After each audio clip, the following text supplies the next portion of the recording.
Il s'avère que la grande pyramide de Gizeh pourrait être bien plus vieille qu'on ne le pense, genre plus de 20 000 ans, hein. C'est plus vieux que l'agriculture ou l'écriture. Mais alors qui a bâti des monuments aussi stupéfiants? Était-il seulement humain? Le chercheur italien Alberto Donini a basé son idée sur ce qu'on appelle la méthode de l'érosion relative. En bref, on regarde comment la pierre s'use avec le temps et on se dit « ouais, ce genre de dégâts prendrait bien plus que quelques millénaires ». Mais avant d'approfondir, voici un petit rappel sur les pyramides elles-mêmes. Les pyramides de Gizeh comptent parmi les plus anciennes structures géantes en pierre jamais construites par l'homme. 2 d'entre elles restent les plus hautes pyramides jamais bâties dans le monde antique. Et la grande pyramide de Khéops est la plus haute des 3. Il y a une autre raison pour laquelle cette grande pyramide est spéciale. C'est la seule des 7 merveilles originelles du monde antique qui soit encore debout aujourd'hui. Or, ces pyramides n'ont pas été construites d'un coup en un instant, hein. Beaucoup de gens y ont travaillé sur plusieurs générations et on peut voir leur progression au fil du temps. Les premières pyramides ont des erreurs, des angles bizarres et des problèmes de structure. Quant aux plus récentes, elles deviennent plus nettes et plus efficaces. On dirait que les bâtisseurs comprenaient les choses petit à petit. Chaque génération a résolu de nouveaux problèmes d'ingénierie et s'est améliorée. C'est comme les mises à jour d'un smartphone. Chaque nouvelle version est plus fluide et plus avancée. Cela nous amène aux grandes questions. Quel âge ont les pyramides? Et qui les a construites? Oh, et comment diable les gens ont-ils déplacé et empilé des pierres pesant autant que des camions sans machines modernes? Eh bien, jusqu'ici, nous avons des preuves assez solides sur la chronologie générale et les ouvriers impliqués. Mais les méthodes de construction exactes font encore débat, d'où le succès d'idées comme celle de la pyramide vieille de 20 000 ans. La plupart des historiens s'en tiennent à la datation traditionnelle, environ 4500 ans. Maintenant, revenons à la méthode de l'érosion relative. Le vent, la pluie, le chaud, le froid, tout cela ronge lentement la roche. Et plus une pierre reste dehors, plus elle s'abîme, comme un vieux trottoir qui a l'air bien plus rugueux qu'un tout neuf. Et la grande pyramide n'a pas toujours été rugueuse et brute. Elle était autrefois recouverte de calcaire blanc et lisse. Mais après un gros séisme en 1303, les Égyptiens ont retiré les pierres extérieures pour reconstruire le Caire. C'est pourquoi certaines parties de la pyramide ne sont exposées aux intempéries que depuis environ 675 ans. À la base de la pyramide, il y a un dallage en calcaire. Une partie était cachée sous ces pierres de parement pendant des millénaires et n'a été exposée qu'après leur retrait. Juste à côté, il y a un dallage fait de la même pierre, mais qui est exposé depuis le jour où la pyramide a été bâtie. Ces durées d'exposition différentes transforment la pyramide en un véritable chronomètre naturel. En gros, Donini a examiné 2 parties d'une même pierre, en posant une question simple. Si autant de dégâts ont eu lieu en 675 ans, combien de temps faudrait-il pour en causer autant? Pour obtenir la réponse, il n'a pas examiné qu'un seul endroit. Il a vérifié 12 endroits différents autour de la pyramide, car la pierre ne s'use pas uniformément partout. Certaines zones reçoivent plus de vent, d'autres sont plus exposées au soleil, et d'autres peuvent avoir de minuscules fissures qui accélèrent les choses. À cause de cela, les chiffres qu'il a obtenus étaient très différents. Certains points faisaient paraître la pyramide assez jeune, d'autres points la faisaient paraître incroyablement vieille. Alors, au lieu de choisir un seul chiffre, il en a fait la moyenne. Et en faisant cela, la moyenne est ressortie à environ 25 000 ans.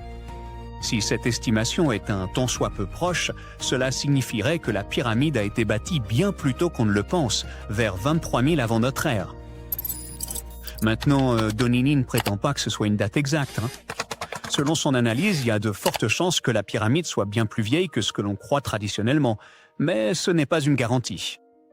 Il n'est donc pas étonnant que de nombreux experts soient en désaccord total avec cette théorie, ce qui la rend controversée. C'est là une excellente chose à propos de la science. Elle est basée sur des faits, pas sur ce qui est populaire à l'époque.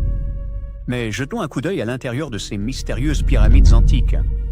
La Grande Pyramide est la plus ancienne des 3 célèbres pyramides de Gizeh et c'est aussi la plus grande. Elle a été construite comme tombeau pour le pharaon Khéops, qui a régné pendant la 4e dynastie égyptienne. Si vous avez déjà entendu le nom de Khéops, c'est juste la version grecque du nom de Khufu. En gros, c'est le même gars comme Robert contre Bob. Juste à côté de la Grande Pyramide, il y a 2 autres grandes pyramides. Ce n'étaient pas des projets faits au hasard. Elles ont été construites pour la famille de Khéops. Toutes trois ont été construites pendant l'ancien empire égyptien, réparties sur 3 générations de souverains. On peut vraiment pas fixer de date exacte car nous n'avons pas assez de preuves. Les historiens doivent reconstituer toute l'histoire à l'aide d'archives anciennes, d'inscriptions et de datations au carbone 14, comme assembler une chronologie à partir de notes à moitié brûlées et de reçus délavés. Un grand mystère est de savoir si chaque pharaon a vécu assez longtemps pour voir sa pyramide terminée. Ces projets étaient massifs et prenaient des années, voire des décennies. Il est fort possible que certaines pyramides aient été achevées par le souverain suivant après le décès du pharaon d'origine. La grande pyramide elle-même a probablement été construite environ 100 ans après une précédente, qui était une pyramide à degrés. C'était une sorte de prototype qui a aidé les bâtisseurs égyptiens à comprendre comment passer de marches empilées à des géants aux parois lisses. Mais comment ont-ils réellement réussi cela ? Parce qu'empiler des millions de rochers géants en une pyramide parfaitement formée n'est pas quelque chose que l'on fait quand on s'ennuie. Première chose à considérer, personne ne l'avait vraiment fait auparavant. La pyramide plus ancienne ressemblait davantage à un escalier de pierre géant. C'est génial, mais c'est vraiment très différent. Les pyramides de Gizeh, c'était d'un tout autre niveau. C'est comme passer de la construction d'un simple abri de jardin à celle d'un gratte-ciel et réussir d'une manière ou d'une autre sans tout gâcher. D'une part, l'Égypte ancienne s'en sortait plutôt bien à cette époque-là. Chaque année, le Nil débordait et quand l'eau se retirait enfin, elle laissait derrière elle un sol qui était devenu super fertile. En résumé, ils avaient assez de nourriture pour nourrir une main-d'œuvre massive. Ce surplus alimentaire a financé les pyramides. Les dirigeants ont organisé l'agriculture efficacement et ont utilisé ces stocks pour subvenir aux besoins de milliers et de milliers d'ouvriers. Côté ouvriers, certains travaillaient sur les pyramides à plein temps. D'autres étaient des agriculteurs venant en renfort hors des travaux des champs. Certains payaient leurs impôts par ce labeur pour le pharaon. De plus, des notes prouvent une planification quotidienne intense. Pendant la saison humide, les Égyptiens utilisaient des bateaux à fond plein pour faire flotter les pierres lourdes plus près du site au lieu de devoir tout traîner sur la terre ferme. Le fleuve se chargeait donc d'une grande partie du travail le plus lourd et le plus difficile. Le défi était de faire monter ces pierres massives au sommet. Impossible de soulever un rocher de plusieurs tonnes au-dessus de sa tête et espérer que ça tienne. L'échec serait fatal. Les bâtisseurs ont dû utiliser des rampes. Mais si vous construisez une seule longue rampe droite depuis le sol jusqu'au sommet de la pyramide, cette rampe serait si énorme qu'elle ressemblerait à une autre pyramide. Genre, félicitations, vous avez construit la mauvaise pyramide en premier. C'est pourquoi les gens ont fini par proposer d'autres idées. Peut-être que la rampe s'enroulait autour de l'extérieur, montant en spirale comme dans un parking. Ou peut-être que la rampe était cachée à l'intérieur de la pyramide, ce qui semble cool et mystérieux, mais il n'y a pas encore de preuves vraiment solides pour cela. Ce qui a beaucoup aidé, c'est la découverte d'une ancienne carrière de pierre appelée Atnoub, datant de la même période. Des archéologues ont trouvé un système de rampe super raide que tout le monde pensait être totalement impossible auparavant. Il y avait des trous pour des poteaux en bois sur les côtés et les ouvriers utilisaient probablement des cordes et des traîneaux pour traîner d'énormes blocs de pierre vers le haut. Imaginez un groupe de personnes tirant un traîneau tout en enroulant des cordes autour de poteaux pour obtenir une force de levier supplémentaire. Comme des athlètes de l'Antiquité en pleine séance de jambes, jour après jour. Si les bâtisseurs utilisaient cela, les rampes n'avaient pas besoin d'être aussi massives. Elles pouvaient être plus courtes et bien plus raides. Quoi qu'il en soit, le mystère de la construction des pyramides est encore loin d'être résolu. Peut-être qu'un jour, quelqu'un finira par découvrir le fin mot de toute cette histoire. Imagine que tu travailles 7 jours sur 7 sur un grand chantier de construction. Comme des milliers d'autres personnes, tu portes des millions de blocs de pierre et tu les poses les uns sur les autres selon un système complexe. Tu travailles sans équipement de construction moderne. Tu n'as pas de climatisation, ni d'accès permanent à l'eau. Il fait si chaud dehors que tu peux faire frire des œufs sur la route. Tu construis cette pyramide depuis des décennies. Et maintenant, quand elle est enfin terminée, tu apprécies le résultat du travail colossal de milliers de personnes. Tu as devant toi un monument culturel géant de valeur mondiale qui va se figer dans le temps et émerveiller les gens pendant des dizaines de milliers d'années. Quelques milliers d'années ont passé, les gens du 21e siècle voient les pyramides et se disent « Waouh, je ne peux pas croire que des humains aient construit ça ». Oui, les gens qui ont construit les pyramides n'auraient pas apprécié ce genre de remarques. Mais en fait, il y a de bonnes raisons de penser que les gens qui l'ont construit ont utilisé une technologie hors du commun. De l'extérieur, on dirait que les grandes pyramides ne sont que de grands triangles de pierre. Les gens ont simplement posé des blocs lourds les uns sur les autres. Et c'est tout. En fait, la conception semble trop parfaite pour être vraie. La pyramide est constituée de plus de 2 millions de blocs. Ils sont si proches les uns des autres et si réguliers qu'on ne pourrait même pas glisser une fine feuille de papier entre eux. Incroyable! Les scientifiques ne connaissent toujours pas la technologie exacte utilisée pour construire les pyramides égyptiennes. L'une des plus grandes et des plus célèbres est la grande pyramide de Gizeh. Cette énorme construction connue dans le monde entier a un grand secret. Il devait y avoir une pierre de couronnement au sommet de la pyramide. C'est un bloc de pierre de forme triangulaire, une petite pyramide au sommet d'une énorme. La chose est aussi connue sous le nom de pyramidion. Les bâtisseurs de l'Égypte ancienne l'ont fabriquée en granit et en calcaire et l'ont recouverte d'or. Aucun document ou dessin ancien ne permet de prouver qu'il y avait un pyramidion au sommet de la grande pyramide de Gizeh. Mais il existe une autre structure égyptienne ancienne dans ce type de triangle, la pyramide rouge. Elle a été construite avant la grande pyramide et sa pierre de couronnement a survécu jusqu'à ce jour. Les archéologues l'ont trouvée et reconstruite. Mais alors, où pourrait se trouver la pierre de couronnement de la grande pyramide? C'est un mystère qui n'a toujours pas de réponse. Certains sont persuadés que des voleurs l'ont dérobée au sommet. Peut-être ont-ils simplement grimpé et poussé le pyramidion jusqu'en bas. C'est tout à fait logique. La pierre angulaire était probablement l'élément le plus précieux de la pyramide. De nombreux scientifiques et archéologues ne connaissent toujours pas sa fonction exacte. Certains pensent que ce sommet recouvert d'or glorifiait les pharaons. La nuit, la pierre de couronnement reflétait la lumière de la lune et illuminait tout l'espace qui l'entourait. Pendant la journée, cette pierre reflétait la lumière du soleil avec sa surface brillante. On pouvait la voir de loin. Le sommet de la pyramide était une sorte d'étoile guide pour les voyageurs perdus. Tous les autres blocs de pierre de la pyramide sont constitués de calcaire. Les gens les polissaient pour les faire briller. Dans le passé, ils étaient même très brillants et reflétaient la lumière. On aurait pu voir des pyramides lumineuses depuis l'espace, même si elles ressemblaient à de toutes petites lumières. Au fil des milliers d'années, les vents, les tempêtes de sable et les pluies ont modifié l'apparence des pyramides. Si les gens avaient pris soin d'elles pendant tout ce temps, elles auraient ressemblé à quelque chose sorti des films de science-fiction ou bien aux pyramides de Las Vegas. Mais malheureusement, nous ne verrons jamais leur apparence d'origine. Certains archéologues et scientifiques pensent que la pierre de couronnement pouvait absorber l'énergie du soleil et la répartir uniformément dans la pyramide. Personne ne sait précisément pourquoi les Égyptiens avaient besoin de cette technologie. Il y a une théorie selon laquelle les pyramides sont d'anciens systèmes énergétiques. Les pharaons ont appliqué cette énergie pour utiliser des technologies uniques plus avancées que toutes les réalisations du XXIe siècle. Et la forme triangulaire des pyramides était idéale pour stimuler cette énergie électromagnétique. En théorie, le rayonnement solaire ou les forces électromagnétiques s'accumulent au sommet de la pyramide, remplissent les pièces intérieures, puis descendent le long des murs jusqu'à la base. Toute déformation de la surface pourrait empêcher le flux de se répandre. Ils ont donc dû créer une surface parfaitement lisse. C'est pourquoi ils ont installé les blocs de manière que personne ne puisse glisser une aiguille ou une lame de rasoir entre ceux-ci. Beaucoup de gens croient à cette théorie parce qu'ils ont construit les pyramides en calcaire. Ce matériau peut retenir l'énergie en son sein. Dans la partie intérieure, ils ont créé des dépôts de granit pour provoquer l'ionisation de l'air, c'est-à-dire pour créer une charge électrique. Ils ont également creusé des canaux sous la pyramide pour que l'eau puisse transmettre l'électricité.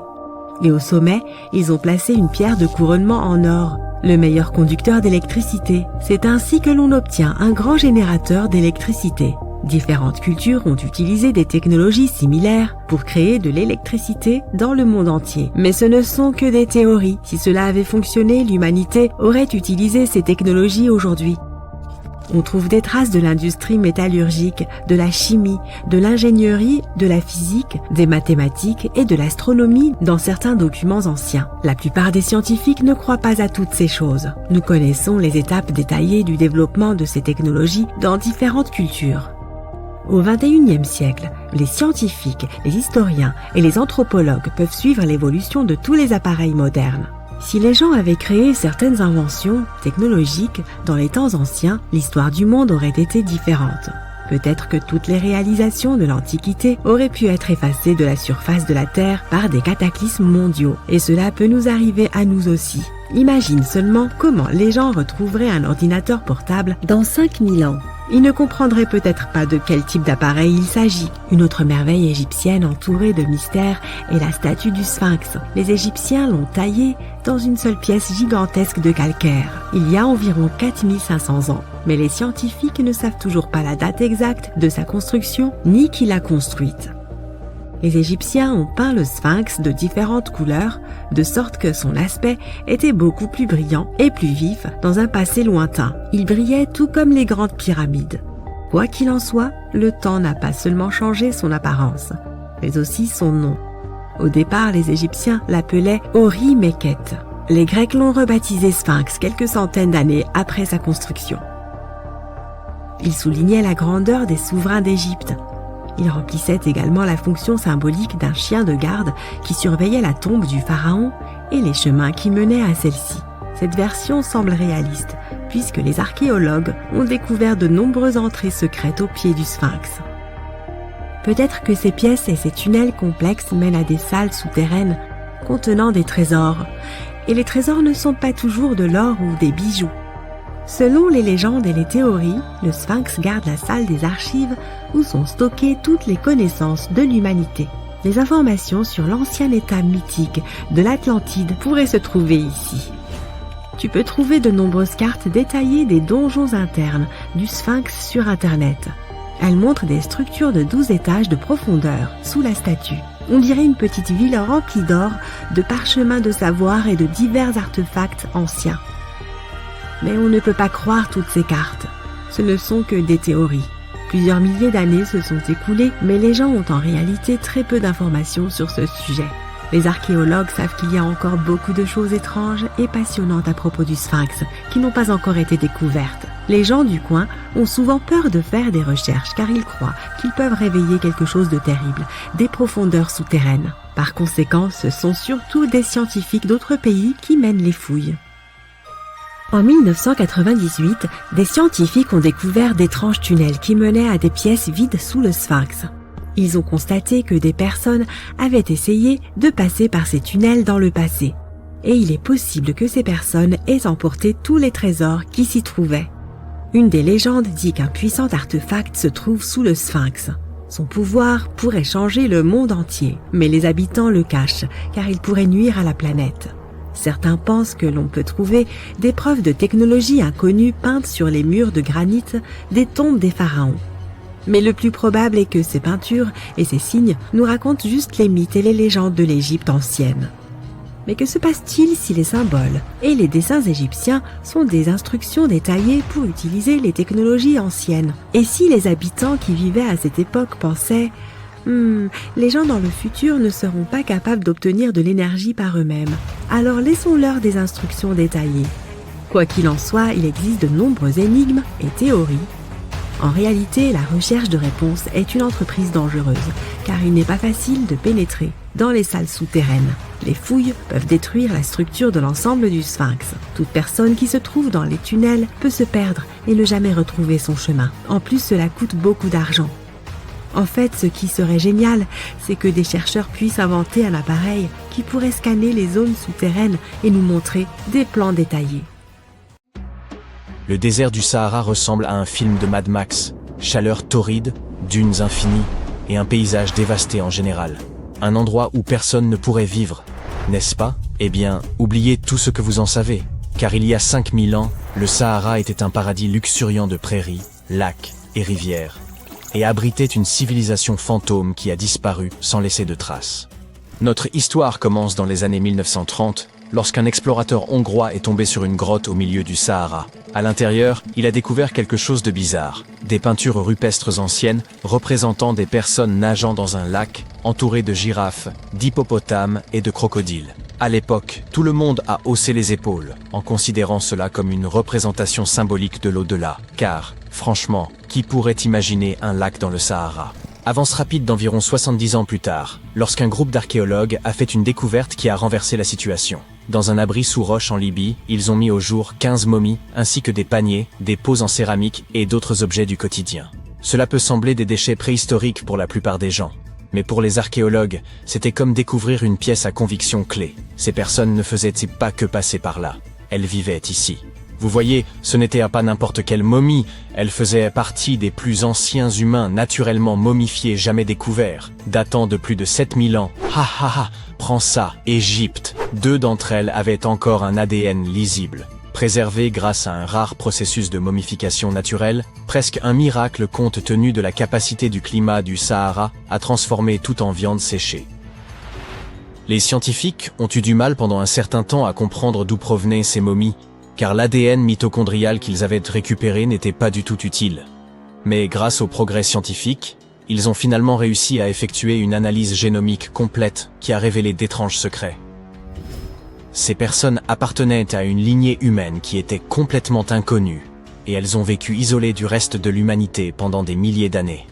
Pendant des décennies, les chercheurs ont supposé que l'endroit où ils vivaient, le Sahara vert, était comme une autoroute préhistorique, un couloir luxuriant que les humains et les animaux utilisaient pour migrer entre l'Afrique subsaharienne et la Méditerranée.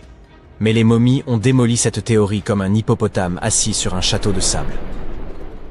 Leur ADN ne montrait aucun mélange génétique avec des migrants subsahariens et eurasiens, gardant leur gène pur pendant 7000 ans. Leurs plus proches parents génétiques n'étaient pas leurs voisins vivant juste en dessous du célèbre désert, mais certains anciens chasseurs-cueilleurs du Maroc, et même des individus qui vivaient en République tchèque, alors qu'elle n'était même pas encore un pays, il y a 50 000 ans. Nous ne sommes pas encore sortis d'affaire car ces momies portaient également de minuscules traces d'ADN de Néandertal, seulement 10% de la quantité trouvée chez les Eurasiens modernes. Si vous avez fait attention à l'école, alors vous savez que les Néandertaliens vivaient en Europe et en Asie, et que les premiers humains ne se mélangeaient avec eux qu'après avoir migré hors d'Afrique. Mais ces gens du Sahara vert n'ont jamais quitté l'Afrique. Alors comment ont-ils acquis des gènes de Néandertal? La théorie dominante est que leurs ancêtres se sont mêlés aux Néandertaliens en Afrique du Nord il y a 50 000 ans avant de s'installer dans le Sahara et de couper les contacts avec le monde extérieur. Les archéologues ont également trouvé des os de bétail et des outils en pierre et en bois dans cet abri sous roche, prouvant que ces personnes menaient une vie pastorale florissante. Cette découverte a laissé les scientifiques perplexes pendant un certain temps, car, voyez-vous, la domestication des animaux ne s'était pas développée en Afrique. Alors, comment ont-ils appris cela s'ils ne se sont jamais mêlés à quiconque? Avaient-ils des tutoriels YouTube anciens? Probablement pas. Les chercheurs pensent qu'ils ont dû échanger des connaissances avec des groupes voisins, mais uniquement des connaissances, pas de salive. Il est presque difficile de croire qu'aucun étranger ne s'est mêlé à eux. Après tout, qui ne voudrait pas vivre dans une civilisation prospère, au milieu d'un paradis vert, en buvant du lait, en mangeant de la viande et même en utilisant le sang animal comme source de protéines? Miam! Ils n'avaient pas besoin de chasser pour chaque repas, grâce à leur bétail, et l'eau abondante rendait la vie vraiment agréable. Et pourtant, ils n'épousaient jamais d'étrangers. Pourquoi? Peut-être que c'était un choix culturel de ne jamais sortir en dehors de leur propre groupe, ou peut-être que le paysage même les gardait isolés. C'est là que les scientifiques misent. Ils croient que les forêts denses et les rivières qui existaient dans le Sahara vert agissaient comme le panneau défense d'entrée de la nature, créant une barrière géographique qui isole les animaux, les plantes et les sociétés entières. Cette isolation est la raison pour laquelle leurs gènes étaient si uniques. Ces gens-là n'échangeaient pas de baisers avec qui que ce soit d'autre. Mais cette capsule temporelle génétique a failli ne pas survivre. Pendant la majeure partie de la dernière ère glaciaire, le Sahara était encore plus impitoyable qu'aujourd'hui, une véritable zone morte où les humains ne pouvaient pas survivre. Il y a 70 000 ans, même les gens les plus résistants ont disparu, se retirant vers la vallée du Nil et la côte méditerranéenne. Pourquoi? Parce que la Terre était un tyran climatique. D'énormes glaciers ont volé toute l'humidité, affaiblissant les moussons jusqu'à ce que les nuages de pluie atteignent à peine l'Afrique du Nord. Puis vinrent les coups de grâce. Des armadas d'icebergs ont inondé l'Atlantique Nord, déclenchant des sécheresses dévastatrices à chaque fois. C'était l'ultime époque du défense d'entrée du Sahara. Maintenant, vous vous demandez probablement comment le Sahara est devenu vert après tout cela, pour redevenir ensuite un désert. Eh bien, tout a commencé il y a 15 000 ans. Je n'étais pas là à cette époque, lorsque la Terre se libérait de la dernière ère glaciaire. L'axe de notre planète était un peu instable, et à cause de cela, l'hémisphère nord s'est rapproché du Soleil, recevant ainsi plus de lumière et de chaleur. Cet été éternel a transformé l'Afrique du Nord en un gigantesque aimant à humidité, attirant l'eau de l'Atlantique et la faisant pleuvoir sur le Sahara. Le résultat de cette quantité incroyable de pluie fut une savane luxuriante, dotée de lacs de la taille de petits pays. Mais la période humide africaine n'était pas juste un miracle ponctuel. La vérité est que ce passage éternel entre le vert et le désert a eu lieu plus de 230 fois dans le Sahara depuis que le désert est né. Lors de l'un de ces événements, le Sahara s'est même étendu, devenant plus grand qu'il ne l'est aujourd'hui. Donc, lorsque le Sahara vert a fait son apparition, vous pouvez parier qu'il a apporté la transformation ultime de l'écosystème. Ce n'était pas juste une légère couche de gazon.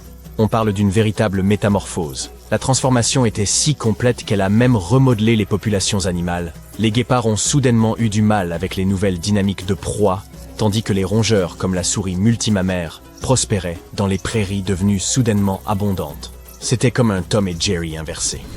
Mais n'emballez pas encore vos maillots de bain préhistoriques, ce paradis avait des dents.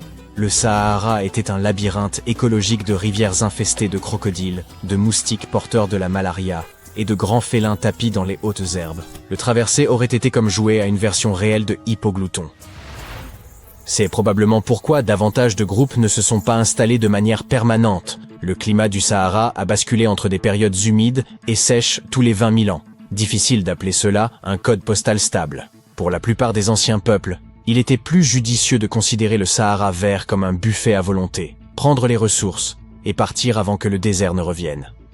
Cependant, cette période du Sahara vert a duré 10 000 ans, laissant à nos bergers mystérieux beaucoup de temps pour prospérer. Mais il y a environ 5 000 ans, l'axe de la Terre a de nouveau changé, les pluies se sont éloignées, et le Sahara s'est asséché plus vite qu'une flaque d'eau en juillet. Alors que le désert faisait son retour, les bergers du Sahara vert n'eurent d'autre choix que de rassembler leur bétail et de partir. Certains chercheurs pensent qu'ils ont migré vers le Nil, posant ainsi les bases de l'Égypte antique. Je suppose donc que leur héritage perdure. De plus, leur lignée pure est peut-être éteinte de nos jours, mais quelques gènes ténus des momies peuvent encore être trouvés chez les habitants de l'Afrique du Nord actuelle. Mais les momies introverties n'étaient pas les seules à utiliser le Sahara vert comme Airbnb. Elles avaient en réalité des voisins juste au coin de la rue, dans un village au bord d'un lac au Niger, pour être précis. Ces personnes ont prospéré pendant 5000 ans et ont laissé derrière eux le plus ancien cimetière du désert du Sahara, comprenant un homme enterré dans une carapace de tortue, un homme d'Halloween souriant avec des dents limées, et une étreinte familiale poignante figée dans le temps, victime des mêmes eaux qui les ont soutenus. Finalement, ces personnes ont également disparu, tout comme cela est arrivé à nos amis antisociaux.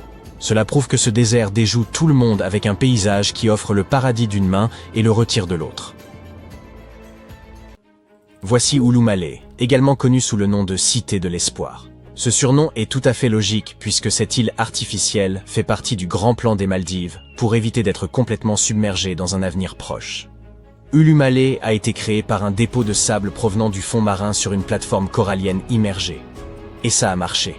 Cette ville se trouve à environ 1,8 mètres au-dessus du niveau de la mer, soit 2 fois plus haut que la capitale des Maldives, Malé. De plus en plus de gens s'y installent pour vivre, mais l'île a également été conçue pour servir de site d'évacuation temporaire en cas de tempête et de typhon dangereux. Les Seychelles sont un autre joyau de l'océan Indien qui risque de disparaître. Malheureusement, les inondations côtières y sont de plus en plus fréquentes, surtout lors des marées de printemps et pendant les fortes pluies. Le problème est que l'île principale, Mahé, abrite environ 90% de la population du pays. Le long de la côte, elle ne se trouve qu'à environ 1,8 mètres au-dessus du niveau de la mer. Les Fidji sont le 3e paradis tropical de notre liste et constituent également un choix de premier ordre pour les voyageurs. Mais ce pays est dans une situation difficile, car il est situé en plein milieu de l'océan Pacifique, où d'énormes tempêtes peuvent vraiment semer le chaos. Prenez le cyclone Winston.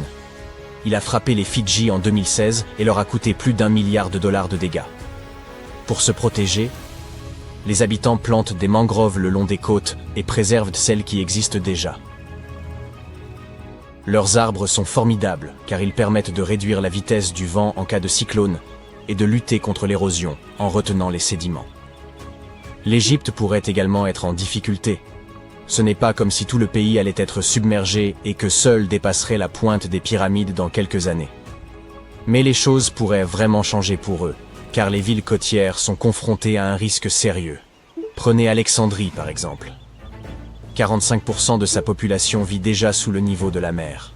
Si la ville est inondée, non seulement tout le monde devra déménager, mais l'Égypte, en général, subira un impact majeur sur sa production de poissons. En Europe, l'une des populations les plus menacées se trouve aux Pays-Bas, où près de la moitié des habitants vivent dans des zones situées sous le niveau de la mer.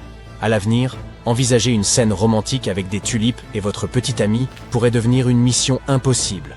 Les Pays-Bas assurent les 2/3 de la production mondiale de tulipes. Si les champs sont envahis par l'eau salée, c'en est fini de la floraison. Mais la bonne nouvelle, c'est que les Néerlandais ont des siècles d'expérience en matière de gestion de l'eau. Le fait qu'ils savent utiliser les barrières anti-tempête et les digues pourra donc leur éviter un scénario catastrophe. La montée des eaux représente un risque plus élevé que partout ailleurs dans l'état des Tuvalu. Cette chaîne d'îles, située à mi-chemin entre l'Australie et Hawaï, pourrait être le premier pays à devenir inhabitable. Ces terres étonnantes ne se trouvent qu'à environ 2,7 mètres au-dessus du niveau de la mer. Il suffit de la regarder sur la carte pour se rendre compte de son étroitesse. En fait, la partie la plus étroite, à Fongafale, ne fait que 19 mètres de large. Ainsi, avant même que la montée des marées ne devienne un véritable problème, les terres agricoles limitées du pays pourraient être inondées par l'eau salée. Le pays suivant sur notre liste, ce sont les Philippines. Cet archipel d'Asie du Sud-Est offre des paysages parmi les plus beaux du monde, mais il est confronté au risque d'inondation pour 2 raisons. D'abord, en raison de la montée du niveau de la mer, ensuite, à cause d'une météo folle et imprévisible. Depuis 1990, des événements tels que des cyclones, des tremblements de terre et des tsunamis ont coûté au pays plus de 20 milliards de dollars. Avez-vous déjà entendu parler du Vanuatu? Cette chaîne d'îles située entre l'Australie et les Fidji pourrait bientôt être submergée. Le Vanuatu a été l'une des premières nations du Pacifique à déplacer une communauté entière vers un lieu plus sûr. En 2005, les habitants des zones côtières à risque de l'île septentrionale de Tegua ont déménagé sur des terres plus élevées. Nous avons ensuite les îles Marshall, un pays situé dans le Pacifique central. Des études montrent que 40% des bâtiments de la capitale, Majuro, pourraient finir sous l'eau.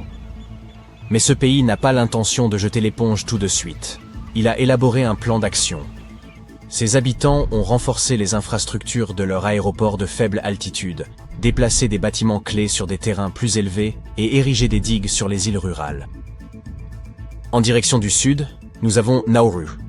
Il s'agit de l'un des plus petits pays du monde, avec une superficie de 21 km² seulement. Aujourd'hui, il abrite 10 000 personnes, mais il est sur le point de devenir inhabitable. Le niveau des eaux y augmente 3 fois plus vite que la moyenne mondiale. Le lagon de Buada suscite une inquiétude particulière, car il s'agit de la seule ressource d'eau douce en surface, et il est situé à seulement 5 mètres au-dessus du niveau de la mer. Notre prochaine étape dans l'océan Pacifique est la République des Palau. L'élévation du niveau de la mer n'est pas une plaisanterie pour eux non plus. Et la protection de leur culture, en particulier le taro, est une priorité à l'heure actuelle. À mi-chemin entre Hawaï et la Nouvelle-Zélande, se trouvent les Samoa. Ce pays est confronté à une situation unique. Non seulement le volume d'eau y augmente, mais la terre s'y enfonce également. En effet, 2 forts tremblements de terre et des tsunamis ont frappé les Samoa en 2009. Ainsi, tandis que la croûte terrestre revient à sa position d'origine, la surface totale des terres diminue. De ce fait, les habitations et les principales infrastructures pourraient être sérieusement touchées, d'autant plus que tous les aéroports sont situés le long de la côte. Passons maintenant au Kiribati. Ce pays du Pacifique est confronté à de fréquents problèmes d'inondation, car la plupart de ses habitants et de ses infrastructures se trouvent près de la côte. À l'exception de l'île volcanique de Banaba, aucune des terres des Kiribati ne se trouve à plus de 2 mètres au-dessus de l'océan. Pour remédier à cette situation et assurer la sécurité de la population, les autorités ont eu l'idée de construire une gigantesque plateforme flottante, un peu comme celle des compagnies pétrolières. Mais le problème est que cela leur coûterait une fortune, le projet étant estimé à environ 2 milliards de dollars. Si visiter le Vietnam fait partie de vos rêves de voyage, dépêchez-vous. Parmi les choses les plus intéressantes à faire dans ce pays, on trouve principalement des croisières vers des sites époustouflants, comme la baie de Halong, qui signifie « descente du dragon ». Mais d'ici 25 ans, les terres environnantes risquent d'être submergées. Un autre problème majeur auquel le Vietnam est confronté est la salinisation des principales rizières. Et si vous aimez la cuisine vietnamienne, vous savez à quel point le riz est important pour eux. À l'heure actuelle, ils sont particulièrement préoccupés par la vulnérabilité de la région du delta du Mékong. Après tout, il s'agit d'une région très fertile, qui assure la majeure partie de la production agricole du Vietnam, dont plus de la moitié est constituée de riz. Ce pays fait vraiment des efforts pour s'adapter à cette nouvelle réalité. Les rizières du delta du Mékong sont régulièrement arrosées d'eau douce pour contrer les effets de la salinité. Notre prochaine étape se situe dans la mer des Caraïbes. La Grenade est un pays insulaire, mais vous la connaissez peut-être sous le nom de l'île aux épices. Car son climat tropical est parfait pour la culture de noix de muscade, de cannelle, de clous de girofle et de gingembre. Malheureusement, la Grenade et son incroyable sol fertile sont également confrontés à un avenir incertain et à la submersion des terres. Parlons du dernier pays de notre liste, les îles Salomon. 5 îles de cet archipel ont déjà disparu sous les vagues, et 6 autres sont submergées à 20%. Parmi elles, l'île de Nusa Ivili, qui était autrefois un lieu de prédilection pour les pique-niques. Même si la situation est compliquée, il est important de noter que plus de 300 des îles sont habitées. Les îles Salomon sont toujours un peu en mode récupération, car elles subissent souvent les effets de cyclones tropicaux et des inondations soudaines. La population s'efforce déjà de protéger ses maisons de la montée des eaux, en construisant des murs de pierre le long de la côte, en plantant des mangroves et en construisant des bâtiments dans des zones plus élevées.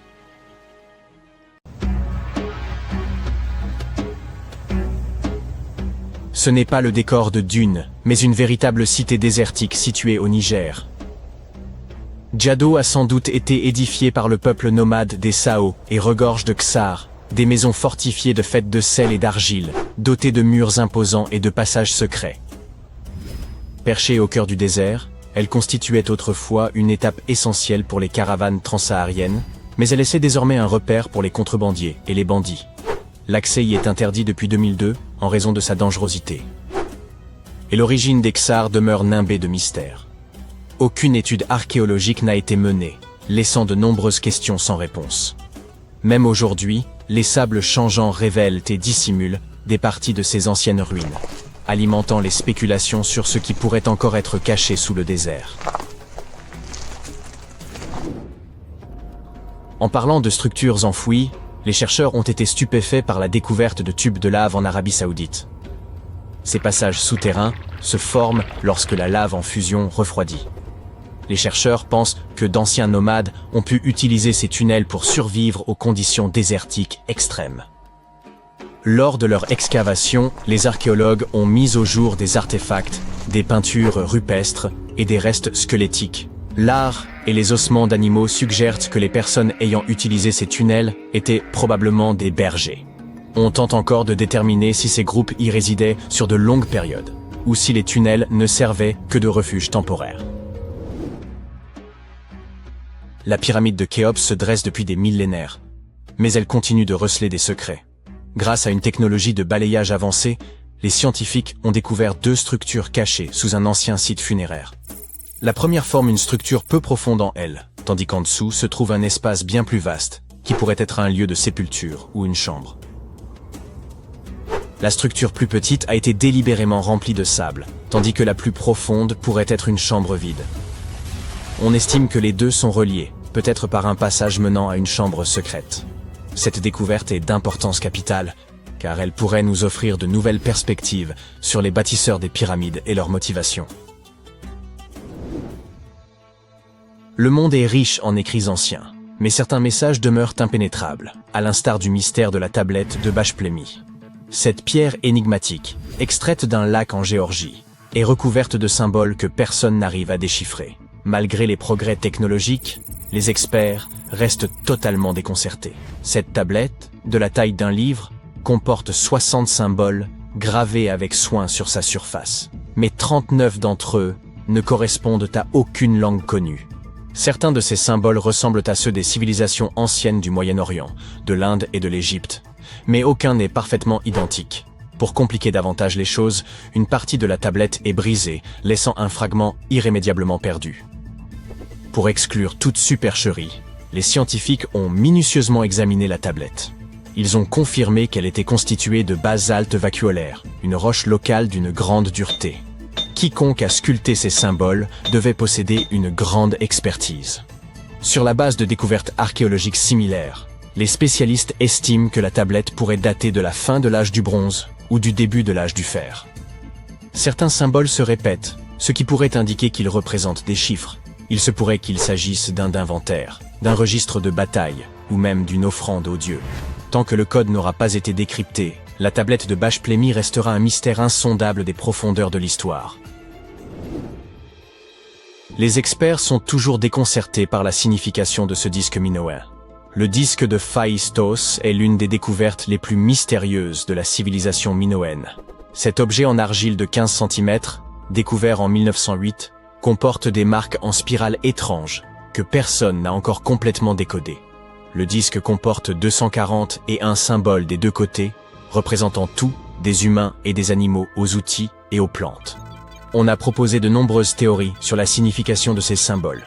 Certains pensent qu'il pourrait s'agir d'une forme archaïque de grec, d'autres y voient une prière ou un hymne, et certains croient même que cela pourrait être une lettre d'un roi d'Anatolie adressée à un souverain grec. Voyons qui sera le premier à résoudre ce mystère.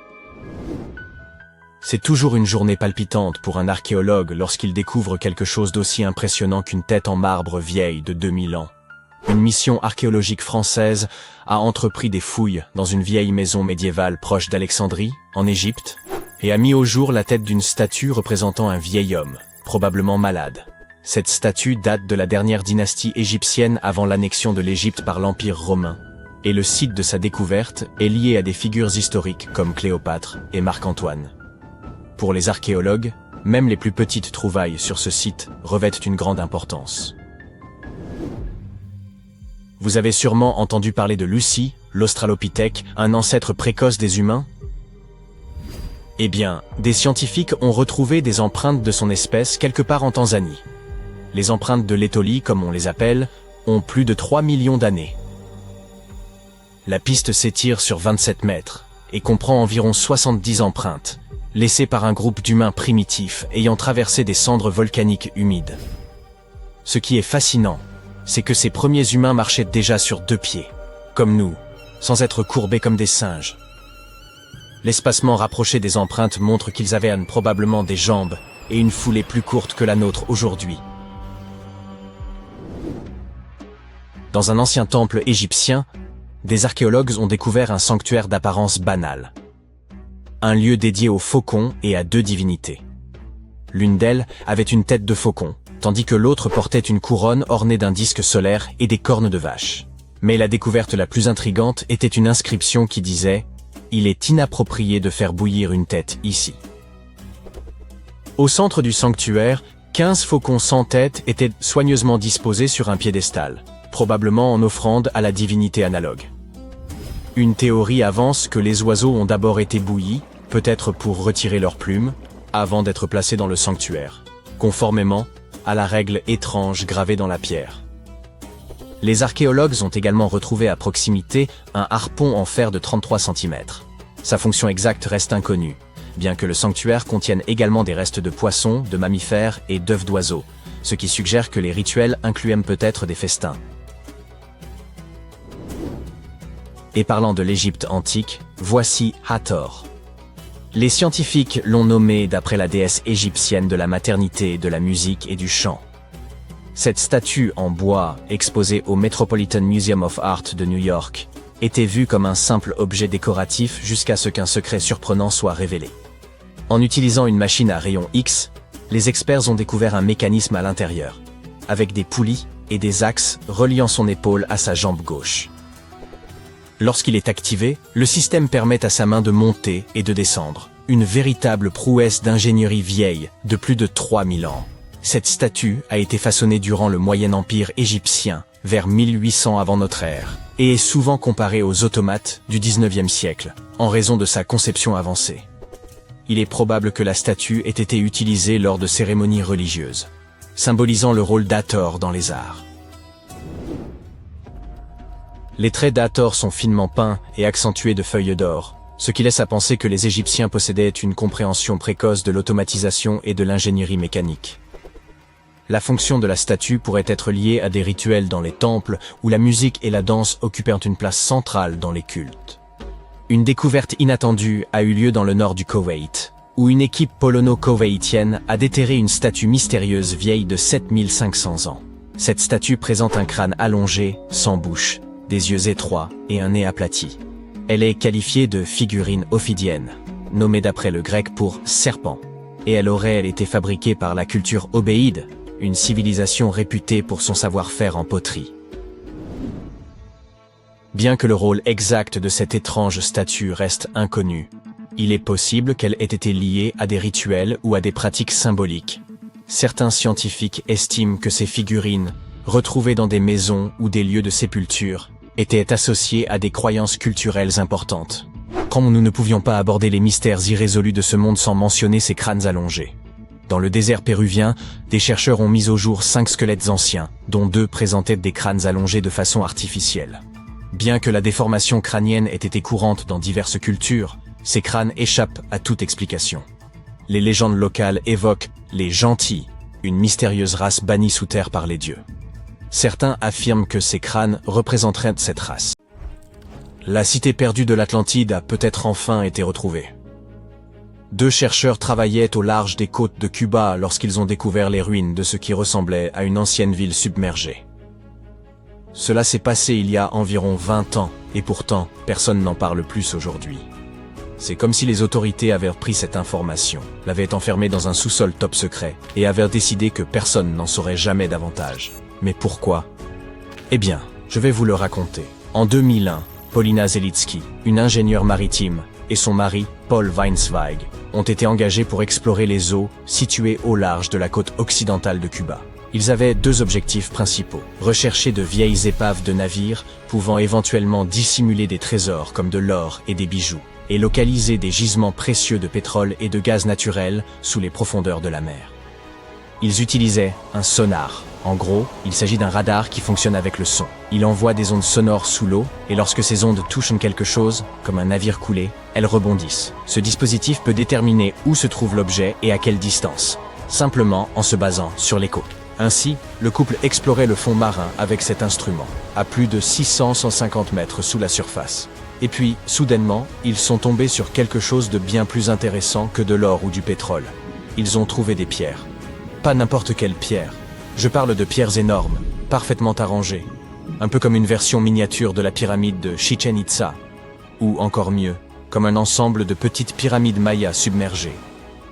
Voilà ce qu'ils ont vu, ou du moins ce qu'ils pensent avoir vu. Le truc, c'est qu'un sonar ne fonctionne pas comme une caméra. Il n'enregistre pas de vidéo, ni ne prend de vraies photos sous l'eau. Ce qu'il fait, c'est créer des images à partir du son. Et ces images ne sont généralement que des contours ou des formes. Un peu comme une esquisse floue et en noir et blanc. Il vous montre où se trouvent les objets, mais pas exactement à quoi ils ressemblent. Et c'est exactement ce qui s'est passé pour ce couple. L'instrument s'est mis à produire des images de structures en pierre parfaitement ordonnées, et ça ressemblait vraiment à une espèce de construction urbaine. Je veux dire, le site était trop bien ordonné, trop symétrique pour n'être que des rochers réunis au hasard. Mais c'était trop beau pour être vrai. Cette découverte pourrait radicalement tout changer de ce que nous savons sur les civilisations anciennes du continent américain.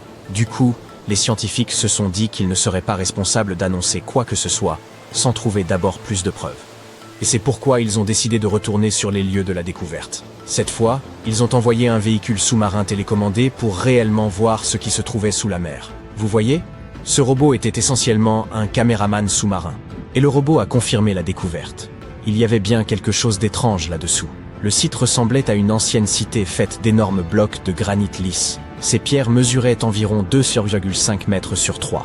Certaines étaient pyramidales, d'autres rondes. Certaines semblaient avoir été taillées puis empilées les unes sur les autres, tandis que d'autres paraissaient isolées. Ensemble, elles semblaient former des couloirs et des contours de pièces. C'était comme de découvrir de grands bâtiments au milieu d'un désert sous-marin. Ces images furent suffisantes pour que Zelitsky scelle l'accord. À l'époque, elle a confirmé que cette structure incroyable, selon ses propres mots, pourrait avoir été un grand centre urbain. Encore une fois, ce sont ses mots. Puis le couple a commencé à spéculer. Ils ont dit que ces structures avaient probablement été construites il y a plus de 6000 ans, ce qui les rendait plus anciennes que les grandes pyramides d'Égypte. C'est même plus ancien que les Mayas eux-mêmes. Vous savez, la civilisation qui vivait autrefois sur le continent américain et qui est célèbre pour ses temples sophistiqués. Les recherches ont suggéré que ces structures pouvaient appartenir à une civilisation qui avait vécu là il y a des milliers d'années et dont nous n'avions jamais entendu parler. Cette civilisation supposée avait prospéré sur un pont terrestre de 160 km reliant Cuba à la péninsule du Yucatan au Mexique. Mais un jour, quelque chose de catastrophique s'était produit. Selon leur théorie, les failles terrestres s'étaient déplacées sous la surface, provoquant un tremblement de terre immense. Puis, en un clin d'œil, l'ensemble du pont avait été détruit. La terre avait été engloutie par la mer et s'était retrouvée au fond de l'océan. Et cette civilisation avait disparu. Bien sûr, le lien a vite été fait avec le célèbre mythe de l'Atlantide, et tout ça a complètement captivé les médias. Les sites d'actualité ont à l'époque publié des titres tels que « La cité perdue des Caraïbes enfin découverte » et « L'Atlantide retrouvée à Cuba ». Alors, pouvait-il réellement s'agir de l'Atlantide? Je veux dire, avait-il trouvé les vestiges de cette civilisation supposément super avancée et disparue? Difficile à dire. Dès le début, une partie de la communauté scientifique n'a pas adhéré à cette histoire. Tout d'abord, il y a la question de la date. Affirmer que cette civilisation existait à cet endroit il y a au moins 6000 ans n'était tout simplement pas très crédible. Ensuite, des archéologues européens ont soutenu que les pierres qu'ils avaient trouvées en utilisant leur sonar pouvaient être du calcaire naturel et non du granit parfaitement sculpté. Et troisièmement, c'était trop profond. Même avec cette théorie des failles terrestres qui s'ouvrent et engloutissent tout, il est difficile d'expliquer comment une ville entière a pu se retrouver enfouie si profondément dans l'océan.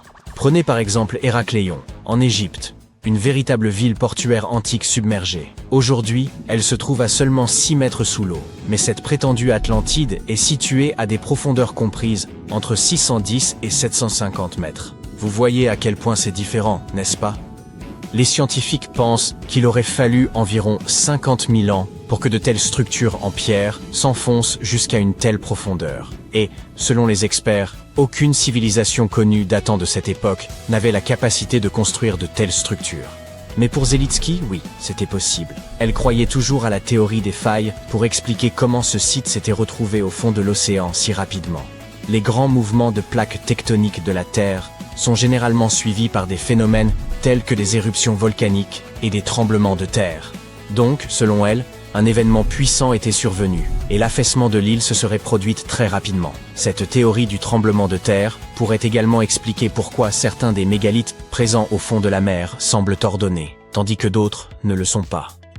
Mais pour réellement prouver tout ça, ils avaient besoin d'un robot spécialement conçu pour descendre une nouvelle fois et prélever des échantillons de roches et de sédiments. De cette manière, ils seraient en mesure de déterminer l'âge des pierres, et peut-être même de trouver des signes de vie humaine, tels que des gravures, des sculptures et des artefacts. Le problème est que percer ces structures n'est pas facile. Elles ressemblent à du granit, et forer du granit aussi profondément sous l'eau est extrêmement difficile. Mais surtout, ils avaient besoin d'argent pour le faire. De beaucoup d'argent. Peut-être n'ont-ils tout simplement jamais obtenu le financement nécessaire. Parce que même avec tout ce battage médiatique initial, on n'a jamais plus entendu parler d'exploration ou d'études sur le sujet. Et cet étrange silence a suscité beaucoup de spéculations. Certains se sont même demandé si l'histoire n'avait pas été intentionnellement étouffée, comme si les autorités avaient voulu enterrer cette découverte, comme si cette cité sous-marine avait été construite par une sorte d'être supérieur extraterrestre, et qu'on avait voulu nous le cacher. Mais à vrai dire, le meilleur argument selon lequel il s'agissait bien là d'une ville perdue, c'est que la nature n'aurait certainement pas pu construire quelque chose d'aussi symétrique. Les géologues ont essayé de trouver des explications naturelles, ou du moins des exemples similaires dans d'autres parties du monde, mais ils n'ont pas réussi. Toutefois, le simple fait que nous n'ayons pas trouvé d'explication ne signifie pas que l'hypothèse naturelle soit impossible. La nature peut créer des choses assez surprenantes et inattendues. Alors honnêtement, les arguments du type « c'est trop parfait pour être naturel » sont plutôt faibles. Ce qui s'est probablement passé, c'est que les experts n'étaient tout simplement pas convaincus qu'il s'agissait réellement d'une ville engloutie. Et c'est probablement la raison pour laquelle personne n'a accepté de financer la suite des recherches. Au fil du temps, l'engouement s'est estompé, l'histoire a disparu, et le site est retombé dans le silence. Et sans données supplémentaires. En 1912, les journaux britanniques s'enthousiasmaient pour une affirmation audacieuse. Les premiers humains seraient apparus en Grande-Bretagne et non en Afrique. L'impression était celle d'une histoire réécrite de fond en comble, et l'adhésion fut générale. Les foules applaudirent, les savants célébrèrent l'événement, et le petit village de Piltdown, dans le Sussex, devint soudain le centre de ce qui fut présenté comme la plus grande découverte de l'histoire de l'évolution. Tout cela fut rendu possible par Charles Dawson, un archéologue amateur curieux, désireux de se faire un nom dans le monde scientifique. Il affirma avoir découvert des fragments osseux appartenant à une créature intermédiaire entre les singes et les humains.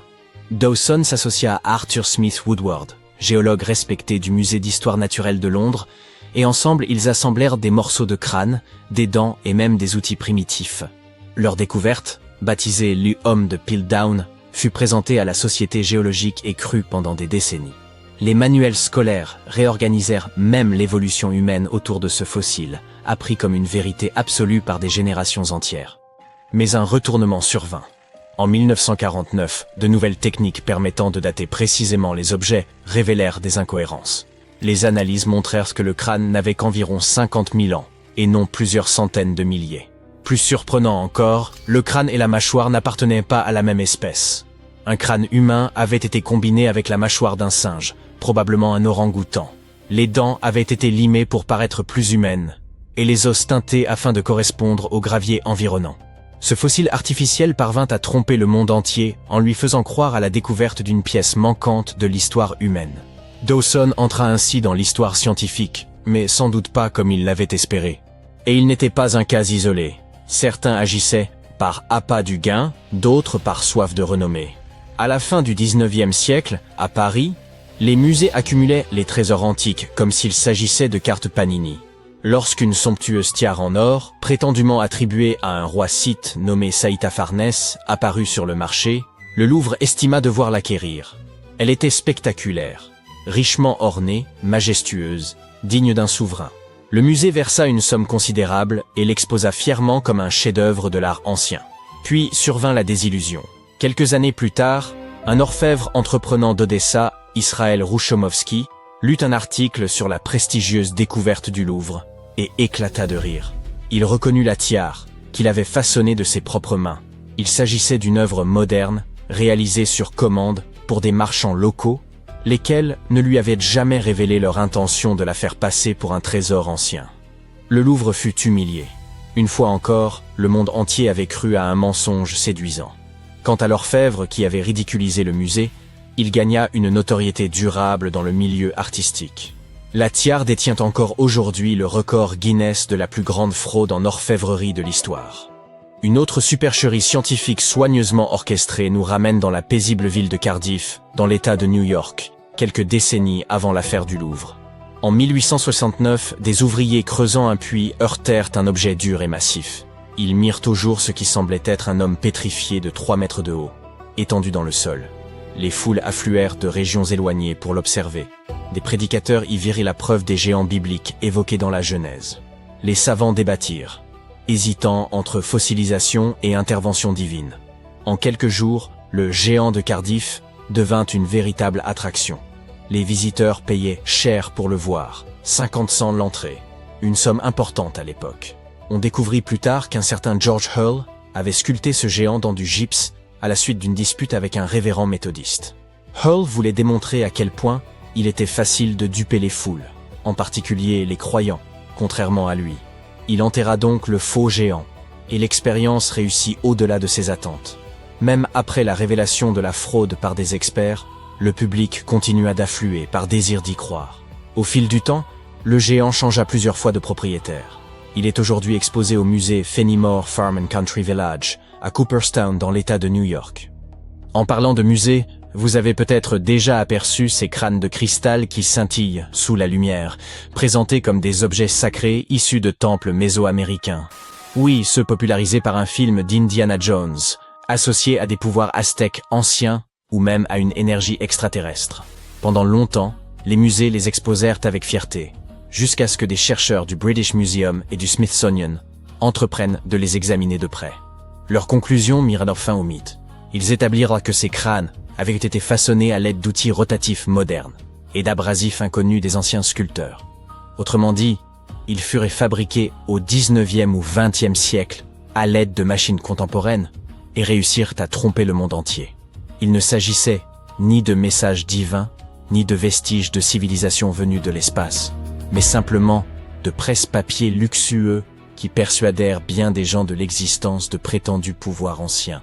Faisons maintenant un bond de plusieurs décennies vers une époque plus proche de la nôtre. Dans les années 1960, l'université de Yale révéla ce qui semblait être une découverte capable de réécrire l'histoire. Une carte du XVe siècle représentant l'Amérique du Nord sous le nom de Vinland. Cela impliquait que les Vikings avaient cartographié le continent bien avant Christophe Colomb. Les titres de presse furent sensationnels. L'idée avait quelque chose de romanesque. Des explorateurs traversant des mers glacées des siècles avant que l'Europe ne sache même que l'Amérique existait. Pourtant, un détail posait problème. Le parchemin était bien médiéval, mais pas l'encre. Des décennies d'analyse montrèrent qu'elle contenait du dioxyde de titane, un pigment mis au point au XXe siècle. En 2021, Yale le confirma officiellement.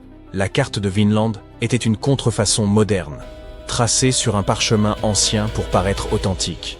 Elle ne témoignait pas du génie viking, mais plutôt de l'ingéniosité humaine d'un côté et de notre crédulité de l'autre. Et lorsqu'il est sa question de persuasion, l'effort est moindre lorsqu'une source réputée comme National Geographic relaie l'information, n'est-ce pas? En 1999, le magazine présenta ce qu'il pensait être la découverte ultime, un fossile reliant les dinosaures aux oiseaux. Baptisé Archaeoraptor, il devait transformer notre compréhension de l'évolution. Provenant de Chine, il semblait parfait au premier regard. Une queue de dinosaure, des ailes d'oiseau et des os racontant l'histoire de l'apparition du vol. Mais rapidement, des doutes apparurent parmi les paléontologues. Les os ne s'alignaient pas correctement. Des scanners révélèrent alors la vérité. Le fossile avait été assemblé à partir de morceaux appartenant à des espèces différentes. Une queue de dinosaure issue d'un fossile, un corps d'oiseau provenant d'un autre. Quelqu'un avait littéralement composé un spécimen de Frankenstein pour en accroître la valeur. L'embarras fut considérable, en particulier pour National Geographic, qui avait construit tout un récit autour d'infos que le public voulait croire authentiques. Si vous pensez que les canulars scientifiques appartiennent au passé grâce aux technologies du XXIe siècle, voici une surprise. En 2020, le musée de la Bible à Washington fit une confession retentissante. Les 16 fragments de sa prestigieuse collection des manuscrits de la mer morte étaient tous des faux modernes. Des millions avaient été dépensés pour acquérir ce qui était censé être des textes sacrés vieux de 2000 ans, avant de découvrir qu'ils avaient été réalisés sur du parchemin ancien, mais peints avec une encre moderne. La fraude était si sophistiquée que même des experts s'étaient laissés tromper dans un premier temps. Des analyses approfondies finirent toutefois par lever le doute. Ces reliques n'avaient rien de sacré. L'enjeu ne se limitait pas à l'argent, mais touchait à la foi. Des milliers de visiteurs s'étaient tenus devant ces vitrines, éprouvant admiration, respect et sentiment de connexion, avant d'apprendre qu'ils avaient été confrontés à une supercherie. Et pour finir, voici sans doute l'une des impostures dites les plus glaçantes. En 2000, une momie apparut au Pakistan, présentée comme celle d'une princesse perse ancienne de 2600 ans, fille de Xerxès Ier. Elle fut découverte dans un sarcophage doré, enveloppé de vêtements d'or. Son visage, remarquablement conservé, troubla les archéologues qui restèrent médusés. Pourtant, quelque chose semblait clocher. Des scanners, des analyses linguistiques et une datation au carbone révélèrent une vérité effroyable. La momie n'était pas antique.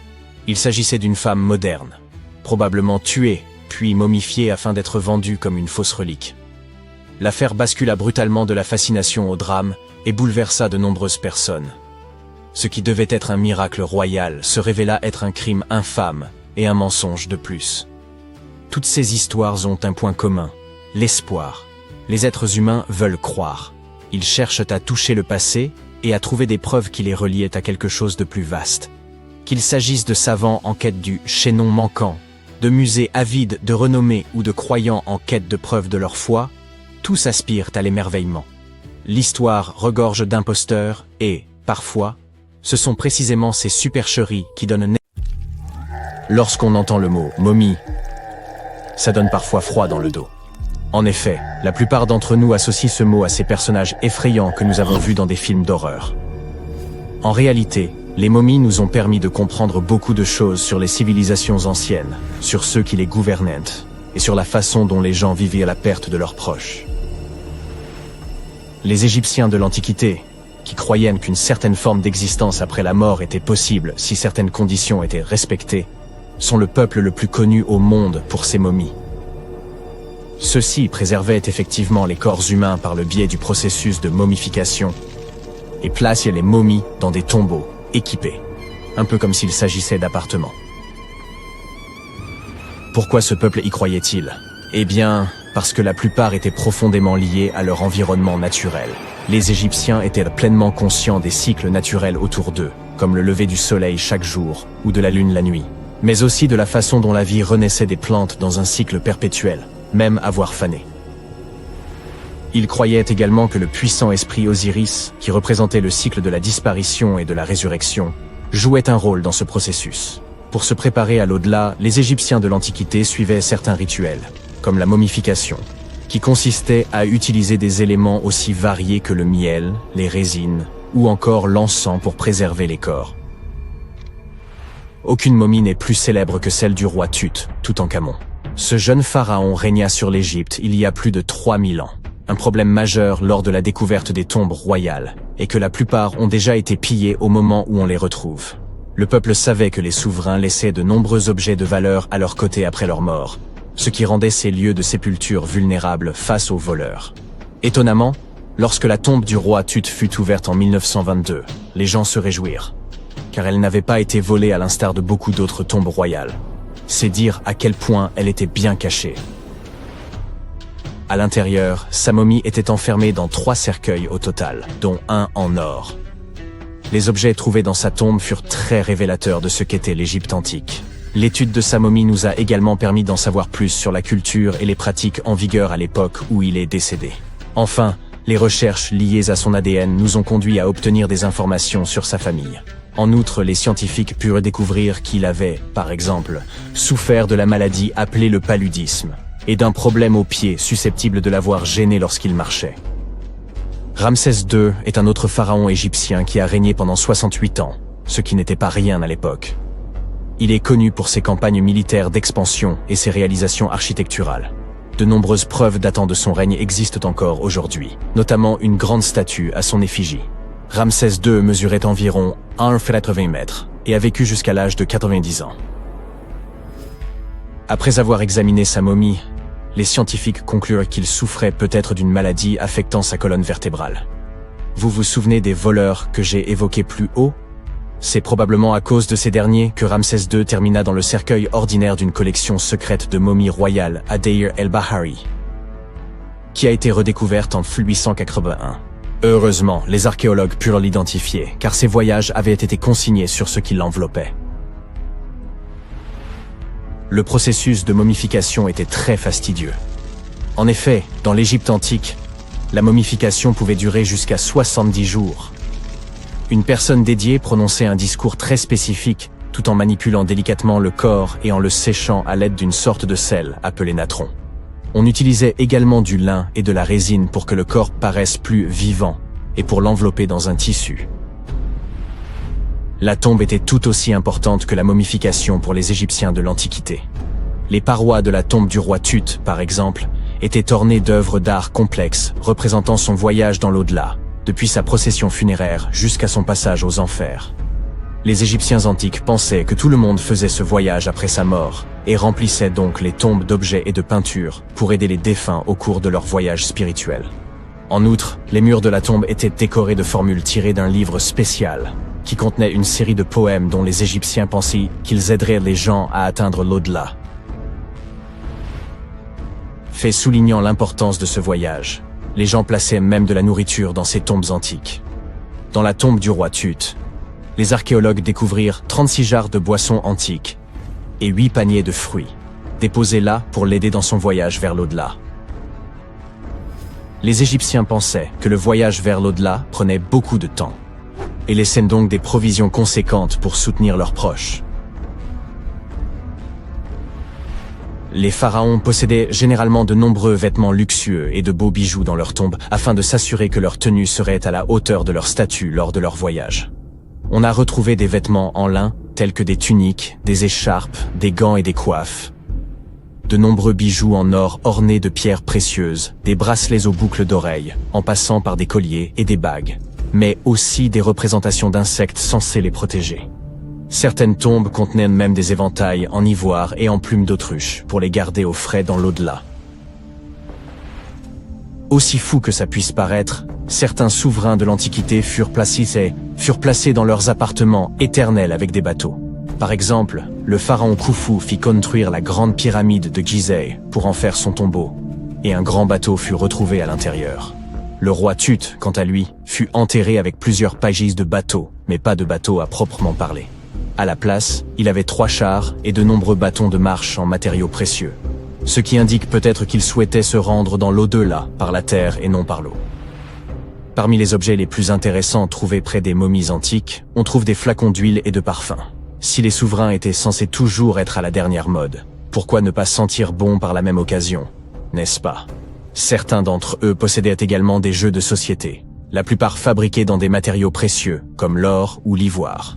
L'un de ces jeux, le Senet, était très populaire en Égypte antique et ressemblait beaucoup aux échecs modernes. Les Égyptiens de l'Antiquité ont peut-être les momies les plus célèbres, mais ce ne sont pas ceux qui inventèrent la momification. En réalité, tout commença en Amérique du Sud, avec un peuple ancien appelé Chinchorro. D'après ce que nous savons aujourd'hui, ce peuple fut le premier à momifier ses proches défunts et suivit cette tradition pendant environ 2000 ans avant que les Égyptiens ne commencent leur propre rituel. Certes, l'étude de ces momies permet d'en apprendre beaucoup sur les souverains de l'Antiquité, mais jusqu'à récemment, nous n'avions encore aucune idée de ce à quoi les défunts ressemblaient vraiment de leur vivant. Cependant, il n'y a pas si longtemps que cela, des peintures de momies très particulières furent découvertes par des archéologues qui étudiaient des objets égyptiens antiques. Ces portraits de momies sont des peintures très détaillées d'individus réalisés de leur vivant. Ils étaient souvent peints sur du bois, contrairement aux portraits sur toile classiques que nous connaissons tous. Ces portraits sont appréciés pour leur réalisme et leur beauté, et ont même été utilisés par des chercheurs pour diagnostiquer des maladies en les comparant aux momies correspondantes. Certains de ces portraits comportent également des représentations de bijoux, qui ont été retrouvés plus tard sur les momies. La découverte récente de ces portraits de momies en Égypte centrale revêt une grande importance, car c'est la première fois depuis plus d'1 siècle que de telles peintures sont retrouvées. Les momies sont apparues partout dans le monde de manière naturelle. En effet, la momification peut se produire sans que l'homme n'intervienne, en raison de conditions naturelles, par exemple des environnements extrêmement froids ou chauds, des endroits où l'oxygène manque, ou une exposition accidentelle à des produits chimiques qui préservent le corps. Les conditions que je viens de citer ne permettent pas aux bactéries de se développer, ce qui fait que le corps reste plus ou moins intact. Le célèbre Otzi est l'une de ces momies. Nous savons aujourd'hui qu'il s'agissait d'un homme ayant vécu il y a environ 5000 ans en Europe, mais lors de sa découverte dans les Alpes en 1991, les autorités autrichiennes crurent d'abord qu'il s'agissait d'un alpiniste moderne en raison de la bonne conservation du corps. Cependant, après avoir retiré l'homme des glaces du glacier, il fut établi qu'il datait en fait de l'âge du cuivre. L'ancienne cité de Taposiris Magna est nichée quelque part le long de la côte nord de l'Égypte. De nos jours, elle a conservé très peu de sa gloire d'antan. Mais ce qui se trouve en dessous pourrait bien détenir la clé d'un célèbre mystère. Celui de Cléopâtre, l'une des reines d'Égypte les plus mémorables de l'histoire. Le tunnel récemment découvert est également connu comme un prodige de géométrie pour son époque. Des fouilles ont mis à jour une structure de 13 mètres de long enfouie dans le sol et partiellement immergée. Sa forme et ses techniques de construction sont semblables à celles du tunnel de Palinos. Une autre incroyable découverte de l'Antiquité. Ce dernier se trouve sur l'île de Samos, en Grèce, et a été réalisé en creusant simultanément à partir de 2 points, dans le but de les faire se rencontrer au milieu. L'utilisation des mathématiques et de la géométrie pour réaliser cet ouvrage était d'une précision stupéfiante pour l'époque, d'autant plus qu'il traverse une montagne de part en part. Les archéologues qui travaillent sur le site de Taposiris Magna depuis 2004 pensent que ce tunnel pourrait mener au tombeau perdu de Cléopâtre. Les indices qu'ils ont découverts jusqu'à présent semblent étayer cette théorie. Pour commencer, la ville et son temple ont été construits par l'un des ancêtres de Cléopâtre, Ptolémée II. Toute son architecture semble indiquer que la cité était dédiée à l'ancien dieu Osiris et à sa reine, Isis. Tout au long de son règne, Cléopâtre a cherché à s'associer à la déesse. Il ne serait donc guère surprenant qu'elle ait choisi cet endroit comme lieu de dernier repos. Les archéologues n'ont pas encore réussi à localiser le tombeau de Cléopâtre, mais les recherches se poursuivent avec l'aide de la technologie moderne. Pour mieux étudier cet emplacement, les chercheurs ont même eu recours à un dispositif spécial, appelé radar à pénétration du sol. Cet outil nous permet d'analyser ce qui se trouve sous la terre, sans avoir besoin de l'excaver. Comme ce tunnel est très ancien, les recherches doivent être menées avec la plus grande délicatesse. Voir des images de ce qui se trouve sous terre avant de commencer à creuser est incroyablement utile, et c'est ce que l'on fait ici depuis 2011. La découverte finale de la tombe de Cléopâtre pourrait nous aider à reconstituer son histoire. Surtout ce qui aurait pu se passer lors de la dernière partie de son règne, qui est encore entouré de mystères. Nous ne connaissons toujours pas la cause exacte de son décès.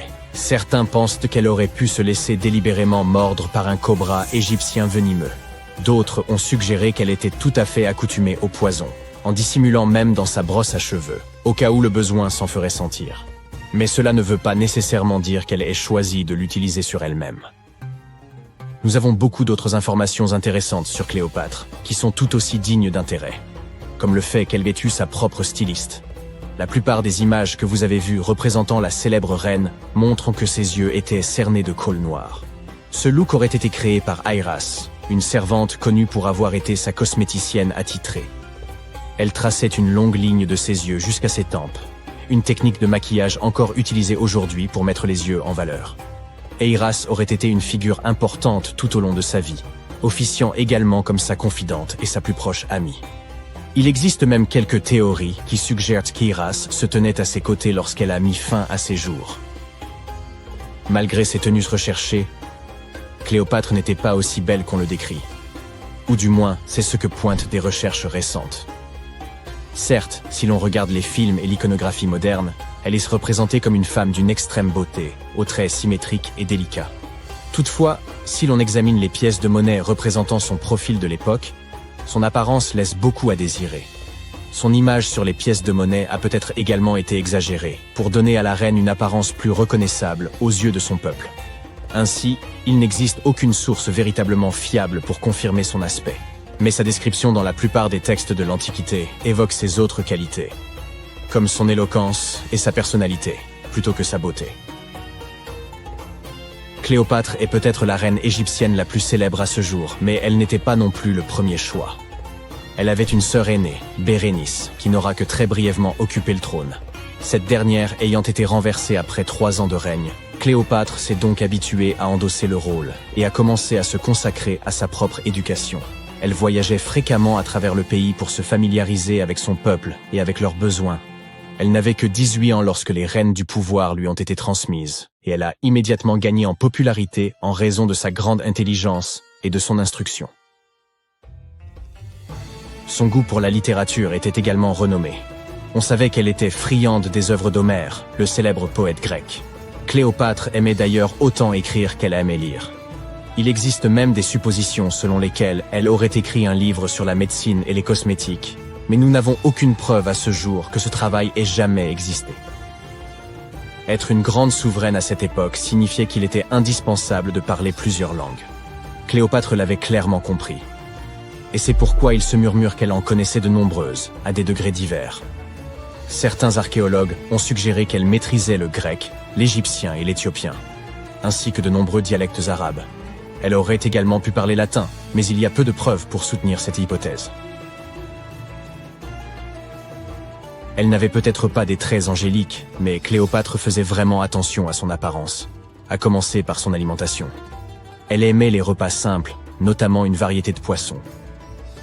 Étant donné qu'elle vivait près de la mer Méditerranée, ce n'est vraiment pas une surprise. En guise de friandises, elle raffolait des pigeons farcis, qu'elle servait également à ses invités. D'autres plats au menu comprenaient des légumes et de la soupe de fèves. Les fruits et les noix n'étaient pas en reste dans son alimentation, et elle était également une grande amatrice de miel. Récemment, une équipe d'experts a même essayé de reproduire son célèbre parfum. Voyez cela comme l'équivalent antique du Chanel numéro 5. Cléopâtre était connue pour être une grande amatrice de parfums luxueux, dont elle croyait même qu'ils pouvaient influer sur la manière dont les gens la percevaient. La base de ce parfum est la myrrhe, une résine récoltée sur un arbre local. D'autres ingrédients ajoutés au mélange étaient également répandus à l'époque, comme la cardamome, l'huile d'olive et la cannelle. Le résultat peut ne pas être aussi fragrant que les parfums que nous connaissons et employons aujourd'hui. Sa consistance était beaucoup plus épaisse, mais le parfum durait beaucoup plus longtemps. Quand elle était à l'apogée de sa gloire, Cléopâtre aurait bien pu être la personne la plus riche au monde. À cette époque, elle régnait sur un territoire qui s'étendait à travers la Méditerranée, de la Libye actuelle à l'ouest, en passant par l'Égypte jusqu'à la Syrie tout à l'est. À l'époque, c'était le plus grand territoire jamais dirigé par une femme. En monnaie d'aujourd'hui, sa fortune aurait donc pu avoisiner les 95 milliards de dollars. Les calendriers que nous utilisons aujourd'hui ont peut-être été introduits par Cléopâtre elle-même. C'est elle qui aurait présenté l'idée des années bissextiles et des jours intercalaires à Jules César, le général romain avec lequel on sait qu'elle était très proche. Suivant ses conseils, César aurait fait de ces ajustements une partie intégrante du calendrier romain. Les anciens Égyptiens savaient déjà que l'année était plus longue que 365 jours exactement. Ils ont découvert cela en étudiant l'étoile la plus brillante dans le ciel, appelée Sirius, et en ont conclu qu'une année durait en réalité 365 jours et un quart. C'est Elizabeth Taylor qui a fameusement introduit Cléopâtre dans l'imagerie populaire, lorsqu'elle l'a interprétée dans le film du même nom en 1963. À ce moment, il s'agissait du film le plus coûteux jamais produit. Il n'était censé coûter qu'environ 2 millions de dollars, mais a fini par engloutir l'incroyable somme de 44 millions. C'était principalement dû à des problèmes de scénario et de production. Pour réaliser ce film emblématique, les producteurs ont dû créer 79 décors de toutes pièces, ainsi que plus de 26 000 costumes pour le reste du casting. Rien que les costumes de Cléopâtre d'Elizabeth Taylor ont coûté environ 2 000 dollars. Heureusement pour les producteurs, le film a fait les gros titres et a été très bien accueilli par la critique, ce qui en fait un succès au box-office. Certains associent Cléopâtre à un autre célèbre souverain d'Égypte, le pharaon Toutankhamon. C'est une erreur. Car hormis le fait qu'ils aient en tous deux été des pharaons égyptiens, ils n'ont rien d'autre en commun. Pour commencer, Toutankhamon a vécu environ 1300 ans avant Cléopâtre. Et ils ne partageaient même pas la même ascendance. Cléopâtre avait des racines grecques macédoniennes, tandis que Toutankhamon était un Égyptien du pur souche. Nul homme ne retrouvera jamais mon tombeau. C'est, selon la légende, ce qu'aurait un jour déclaré Cléopâtre. Il ne s'agissait pas réellement d'une question de sexe. Elle ne souhaitait simplement pas qu'une âme vivante vienne troubler son repos. Et je pense qu'elle signifiait par là qu'aucun être humain ne parviendrait jamais à localiser sa tombe. Pourtant, contre toute attente, c'est bien une femme qui s'est approchée plus que quiconque de cet objectif tant convoité. Faites la connaissance de Kathleen Martinez-Berry, une avocate pénaliste dominicaine devenue archéologue. Sa fascination pour Cléopâtre fut telle qu'elle décida de tout quitter pour partir en Égypte, sans le moindre appui officiel ni même l'aval des autorités. Son seul moteur, une détermination inébranlable à retrouver la dernière demeure de la reine. On pourrait dire que Kathleen a toujours eu une longueur d'avance. Élève précoce, elle sauta plusieurs classes, maîtrisa le piano, les échecs, la natation et les arts martiaux, et grandit dans un environnement où les plus brillants esprits venaient débattre sous son toit. Diplômée en droit à 19 ans, elle nourrissait depuis longtemps une passion pour l'archéologie, bien qu'elle n'ait jamais mis les pieds en Égypte, ni participé à une seule fouille. Son obsession pour Cléopâtre remontait à un échange animé avec son père en 1990. Ce jour-là, elle pénétra dans la bibliothèque familiale en quête d'un exemplaire d'Antoine et Cléopâtre de Shakespeare. Son père, Fausto Martinez, professeur et expert en droit, qualifia alors la reine d'Égypte de simple séductrice. Kathleen ne pouvait s'y résoudre. Elle riposta avec ferveur, soutenant que l'histoire avait profondément dénaturé l'image de Cléopâtre. Selon elle, les Romains s'étaient appliqués à détruire sa réputation, et pendant des siècles, on s'était contenté d'adhérer à leurs récits. La discussion s'éternisa des heures durant, jusqu'à ce que son père concède qu'il avait peut-être jugé la souveraine trop hâtivement.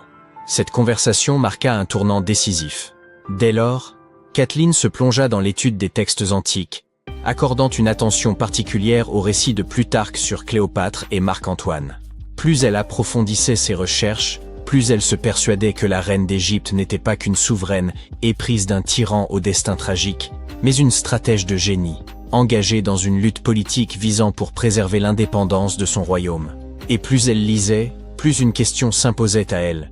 Et si l'on avait toujours cherché le tombeau de Cléopâtre au mauvais endroit, cette idée ne la quitta plus. Alors qu'elle veillait sur son deuxième enfant, elle obtint une maîtrise en archéologie, une capacité à jongler avec les responsabilités qui témoignent de sa détermination. Cette quête raviva l'obsession qui allait désormais guider sa vie, percer le mystère du tombeau de Cléopâtre. Si la majorité des spécialistes estiment que la reine repose sous l'Alexandrie moderne, en compagnie de 13 autres souverains ptolémaïques, Martinez défend une hypothèse radicalement différente. Elle est convaincue que Cléopâtre a été inhumée à Taposiris Magna, un temple ancien dédié à Osiris, dieu de l'au-delà. Mais pour confirmer cette intuition, il lui fallait encore mettre la main sur un cartouche remontant à sa fondation. Ces plaques, de la taille d'un smartphone, étaient enfouies sous les structures sacrées et comportaient souvent des inscriptions relatant la date et la raison de la construction du temple. Si elle parvenait à découvrir une plaque attestant que l'édifice était voué à Isis, divinité tutélaire de Cléopâtre, elle disposerait enfin d'une preuve tangible qu'elle fouillait au bon endroit. Rien ne pouvait la détourner de son objectif. Martinez et son équipe fouillèrent l'ensemble du site, creusant plus profondément que quiconque avant eux. Ils découvrirent des pièces de monnaie frappées à l'effigie et au nom de Cléopâtre, qui établissaient un lien direct entre la souveraine et ce lieu. Puis, ils mirent au jour un élément encore plus fascinant. Un tunnel souterrain qui acheminait autrefois l'eau depuis le temple jusqu'à la Méditerranée. Si une partie de l'édifice s'était effondrée dans les flots, la tombe de Cléopâtre pouvait-il s'y trouver lui aussi? Pour poursuivre ses recherches sous-marines, Martinez devait convaincre les autorités égyptiennes de lui accorder leur soutien. Contre toute attente, elle parvint à exhumer le cartouche de fondation tant convoité. Il révélait qu'un pharaon avait dédié une vaste région de Nubie à la déesse Isis. C'était la confirmation tant attendue. L'inscription prouvait que le temple était bien consacré à Isis, confirmant que la théorie de Martinez n'était pas sans fondement. Si un temple se dressait encore sur la terre ferme, elle en déduisait qu'un second, peut-être même le tombeau de Cléopâtre, s'était effondré dans la mer. Pour étayer cette hypothèse, elle avait besoin d'experts en archéologie sous-marine. Elle contacta donc Robert Ballard, célèbre pour avoir découvert l'épave du Titanic. Avec l'aval de l'Égypte, son équipe se mit à sonder les eaux au large d'Alexandrie. Ce qu'ils mirent au jour dépassait leurs espérances. Sous l'eau, ils découvrirent d'imposantes structures de pierre, dont certaines atteignaient 2 à 3 mètres de haut, à l'endroit même où la côte se trouvait des millénaires auparavant. Parmi elles, figuraient aussi des blocs de basalte, le même matériau que celui des statues du premier temple. Une conclusion s'imposait. Ces pierres n'étaient pas de simples débris. Il s'agissait des vestiges d'une cité engloutie, ensevelie sous les flots depuis des siècles. Désormais, il ne reste plus qu'à attendre pour savoir si Martinez et son équipe parviendront à percer l'un des plus grands mystères de l'Antiquité, laissé par l'exceptionnelle Cléopâtre. Revenons un peu en arrière. À la mort de son père, Ptolémée le XIIe, le trône égyptien revint officiellement à la fois à Ptolémée XIIIe et à Cléopâtre, du moins en apparence. Alors âgée de 18 ans, Cléopâtre aurait épousé son frère de 10 ans, une pratique courante parmi les dynasties de l'époque. Bien qu'aucune preuve formelle ne permette de l'affirmer avec certitude. Mais l'union ne dura pas. Très vite, le jeune Ptolémée décida qu'il voulait régner seul et chercha à évincer Cléopâtre. Contrainte de fuir l'Égypte, elle ne se contenta pas d'attendre son heure dans l'ombre. Déterminée à reprendre ce qui lui revenait de droit, elle leva une armée. À seulement 21 ans, elle se trouvait déjà dans le désert du Sinaï, à la tête de ses troupes, élaborant son retour triomphal au pouvoir. À cette époque, Cléopâtre entretenait déjà une alliance aussi stratégique que personnelle avec Jules César. En juin 47 avant Jésus-Christ, elle donna naissance à un fils, Ptolémée César, plus connu sous le nom de Césarion, que beaucoup considèrent comme l'enfant de César. Mais cela ne l'empêcha nullement de respecter les traditions royales égyptiennes. C'est ainsi qu'apparut dans sa vie un second époux, son autre frère, Ptolémée XIVe. Oui, malgré sa liaison avec César, Cléopâtre contracta une nouvelle union au sein de sa propre famille, car dans son univers, préserver le pouvoir dynastique était une priorité absolue. Toutefois, son mariage ne changea rien à la solidité de son lien avec César. Cléopâtre se rendit même à Rome aux côtés de Ptolémée XIVe pour une visite d'État. Mais au lieu de loger au palais officiel, elle s'installa dans la villa privée de César, sur les rives du Tibre.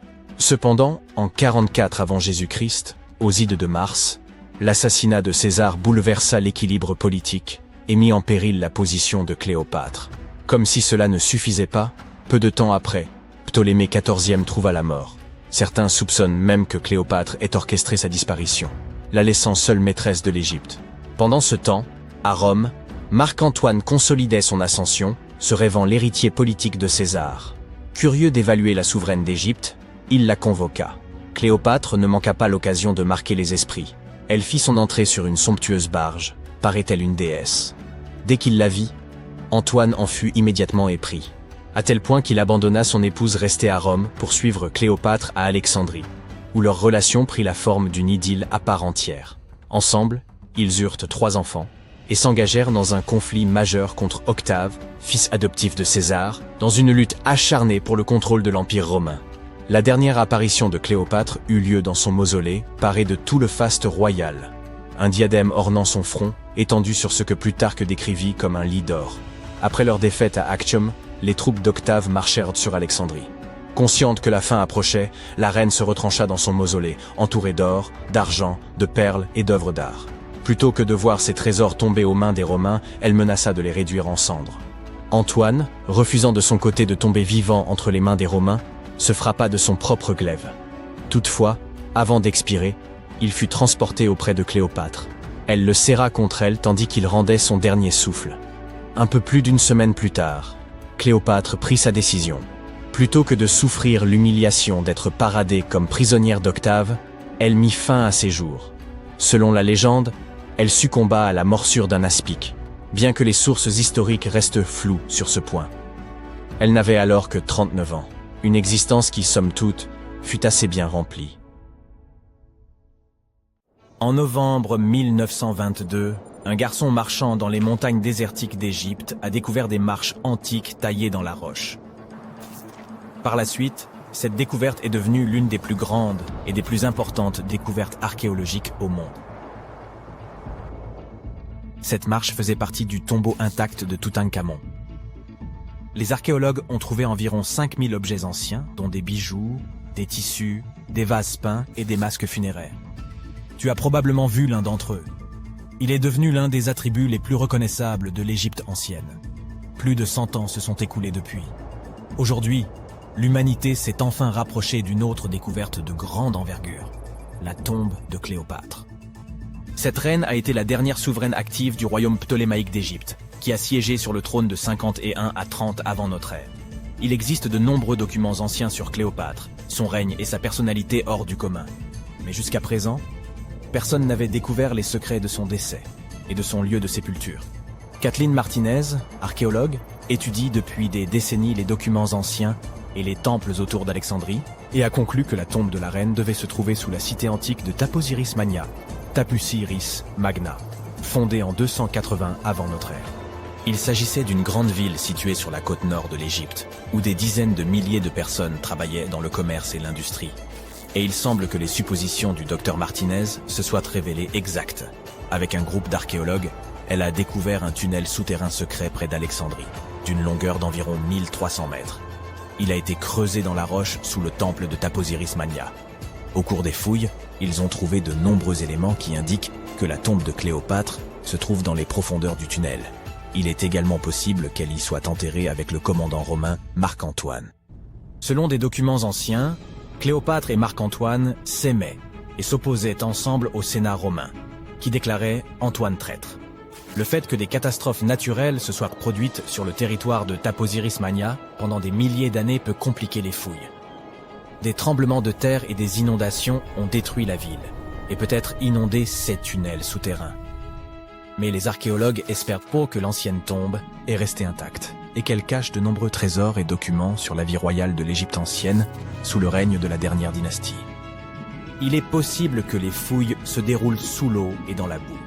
Cela demandera beaucoup de temps et de moyens financiers, mais les archéologues sont sûrs que cela en vaut la peine.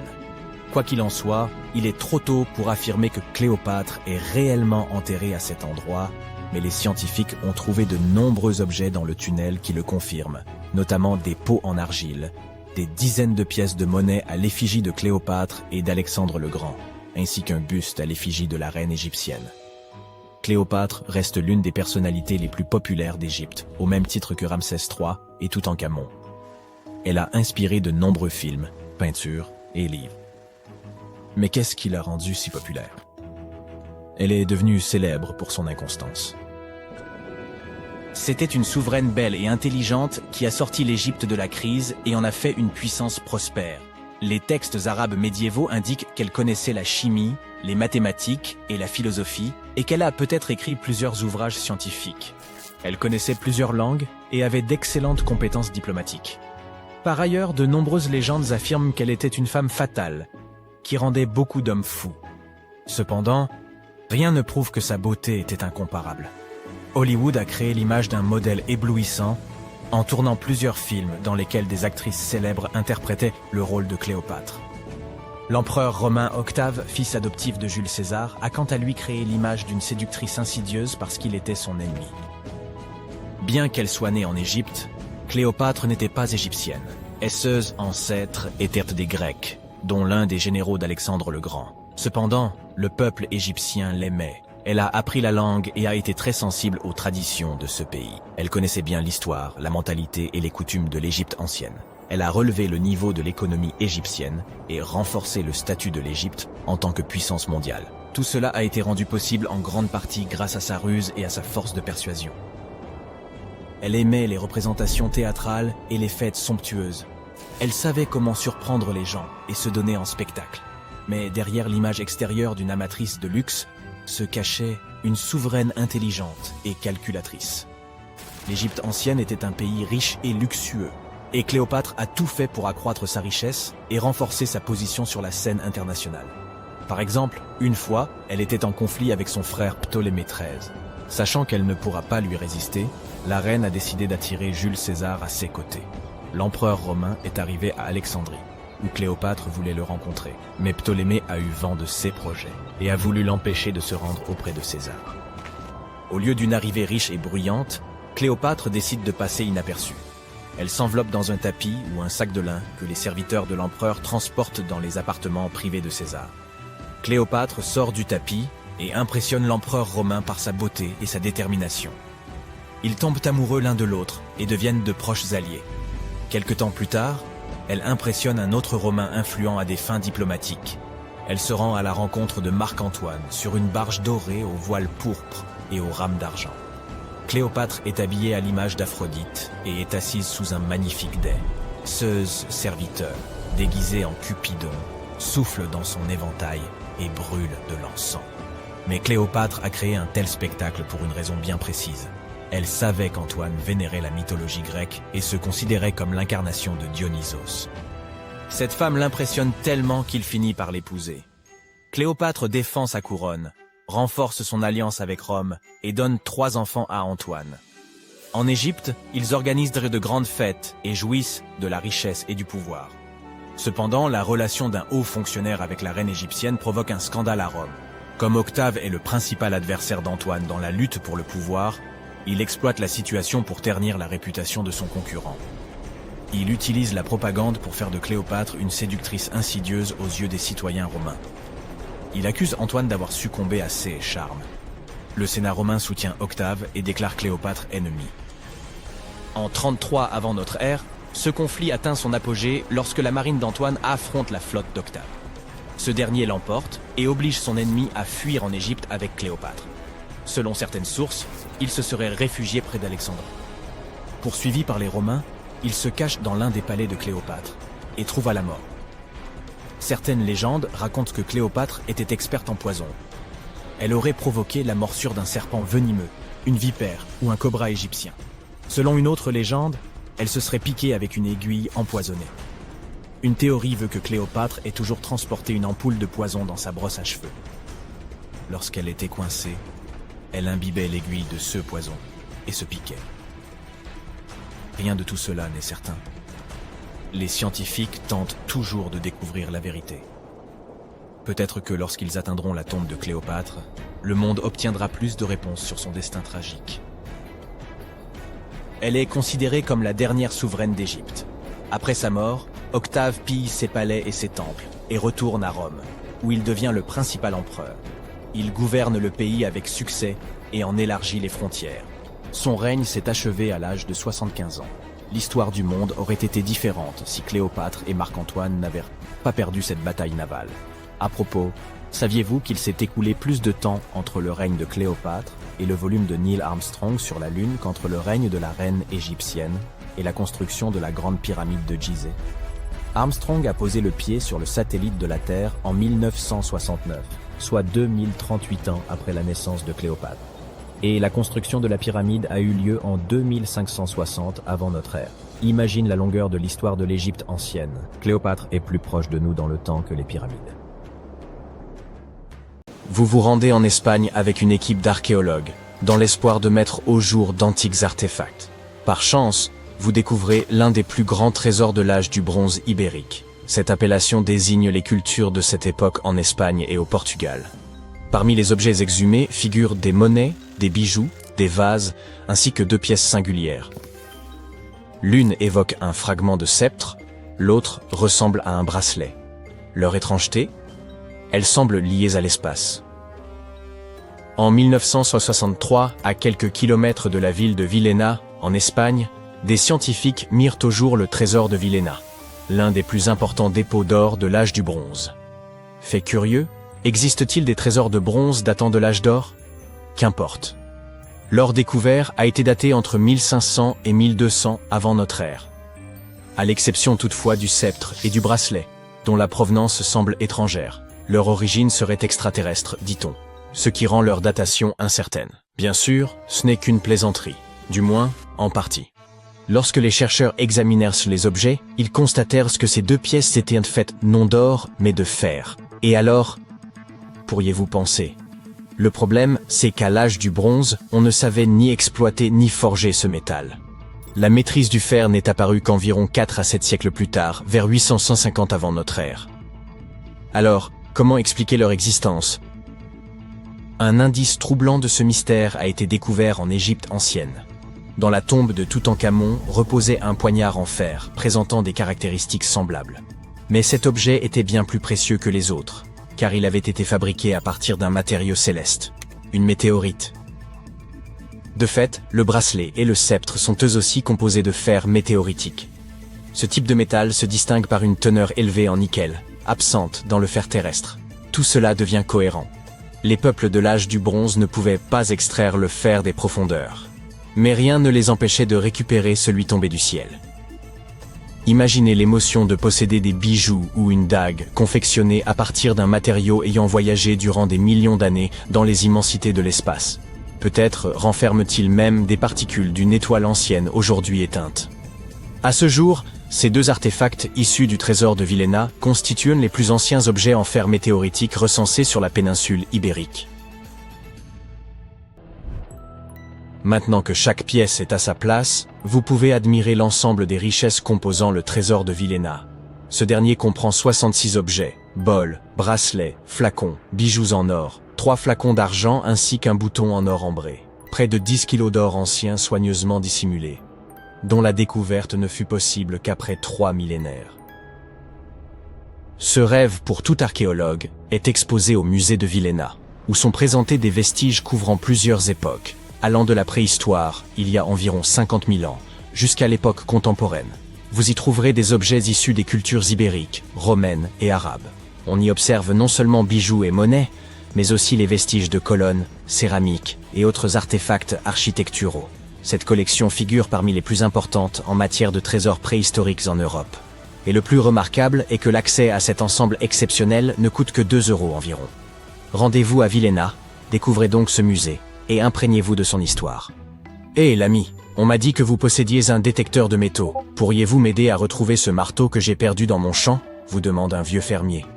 Vous prenez votre appareil et entamez les recherches. Mais au lieu d'un marteau, vous déterrez des centaines, voire des milliers de pièces d'argent estimées à environ 2 millions d'euros. Vous vous réjouissez que le fermier ait égaré son marteau, car vous voilà riche.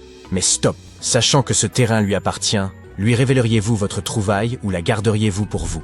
En réalité, aucune de ces éventualités ne s'est produite. En 1992, Eric Lowes aidait un agriculteur à retrouver un marteau perdu dans un champ proche de Oxne, dans le Suffolk en Angleterre. Son détecteur de métaux révéla un trésor caché d'une ampleur considérable. Cuillères en argent, bijoux en or, plus de 500 pièces d'or, et quelques 14 000 pièces d'argent. Par hasard, Eric Laus mit au jour la plus vaste collection d'or et d'argent de la fin de l'époque romaine, jamais découverte en Grande-Bretagne. Hélas, ou par chance peut-être, ni lui ni l'agriculteur ne reçurent la moindre part de ce trésor, désormais conservé au British Museum. Quittons à présent le champ de ce fermier pour rejoindre la côte méditerranéenne. Imaginez que vous soyez plongeur sous-marin. Après une violente tempête la veille, l'eau est désormais calme, et vous vous immergez pour découvrir un fond marin recouvert de dinars en or. Ce fait s'est produit en 2015. Ces pièces, charriées sur la rive par la tempête, pourraient avoir été frappées bien avant le début de la première croisade en 1096. Cette collection figure parmi les découvertes archéologiques les plus remarquables à l'échelle mondiale. De telles richesses peuvent aisément troubler l'esprit de leurs découvreurs, mais elles finissent toujours dans un musée. Et c'est une bonne chose, car une fortune de cette ampleur pourrait aisément rendre fou. Un détecteur de métaux et une combinaison de plongée ont permis la découverte de trésors anciens. Mais quelle sera la prochaine étape? Pourquoi pas un chien? En effet, cet animal pourrait bien être un excellent substitut au détecteur de métaux. Ainsi, en 2013, 2 personnes promenaient leurs chiens sur leur propriété, dans le nord de la Californie, lorsqu'ils tombèrent sur une boîte rouillée remplie de pièces datées de 1847 à 1894. Près de 1500 pièces d'or se trouvèrent à l'intérieur. Le ticket pour un avenir riche et insouciant? Pas cette fois. La découverte suscita une vive controverse parmi les experts. Une théorie avançait que ces pièces auraient été volées à la monnaie des États-Unis. Toutefois, celle-ci démentit fermement cette hypothèse, affirmant n'avoir jamais possédé un tel or dans ses réserves. Reste à comprendre pourquoi quelqu'un aurait pris le risque de dissimuler un tel trésor dans la propriété d'un tiers. Un voleur a risqué sa liberté, peut-être même sa vie, pour s'enrichir. Une fois son but atteint, il se contenta de cacher le magot, comme s'il n'avait jamais existé. Une affaire pour le moins étrange. Monnaie, bijoux, objets provenant de météorites, tout cela est remarquable. Mais achevons cette vidéo avec un récit grandiose. Des archéologues, engagés dans des recherches au large des côtes égyptiennes, découvrirent un trésor insoupçonné au sein d'un temple et d'un sanctuaire submergé. Malgré l'assaut des vagues, les tremblements de terre et l'eau salée, cette découverte majeure avait été maintenue dans un état remarquable. Ce temple, édifié il y a plusieurs siècles, s'effondra au milieu du second siècle avant notre ère. Il s'agissait d'une structure capitale de l'Égypte ancienne, considérée comme sacrée par la population. Les pharaons s'y rendaient pour implorer l'aide de leurs dieux et afin de sacraliser leur règne au moyen de titres grandioses, tels que roi de l'univers. Pour beaucoup, ce lieu représentait le cœur même de notre monde, et il repose désormais, oublié, au fond de la mer, presque en ruine. Le temps ne fait grâce à rien. Les chercheurs ont établi que ce temple faisait autrefois partie intégrante d'une cité portuaire antique. Un tremblement de terre dévastateur survenu il y a fort longtemps anéantit la ville. Les vagues de marée, en rendant le sol meuble, entraînèrent la cité dans les eaux de la Méditerranée. Lors de leurs investigations dans le temple, les scientifiques découvrirent de nombreux trésors cachés, instruments cérémoniels en argent, bijoux en or et vases en albâtre, qui servaient jadis à conserver parfums et onguents. Il semblerait qu'en Égypte ancienne, la cosmétologie avait déjà ses adeptes. À proximité du temple, les archéologues mirent au jour un sanctuaire grec. Il semble que les marchands grecs visitant les côtes égyptiennes souhaitaient rendre hommage à Aphrodite, et pour cela bâtirent un modeste édifice en son honneur. Dans ce lieu furent exhumés des objets en bronze et en céramique issus de diverses cultures. Les chercheurs ont également découvert que les Grecs jouissaient de l'autorisation de commercer dans cette cité égyptienne et pouvaient même y établir leur résidence. Les pharaons, vers 600 avant notre ère, se montraient apparemment favorables à leur égard.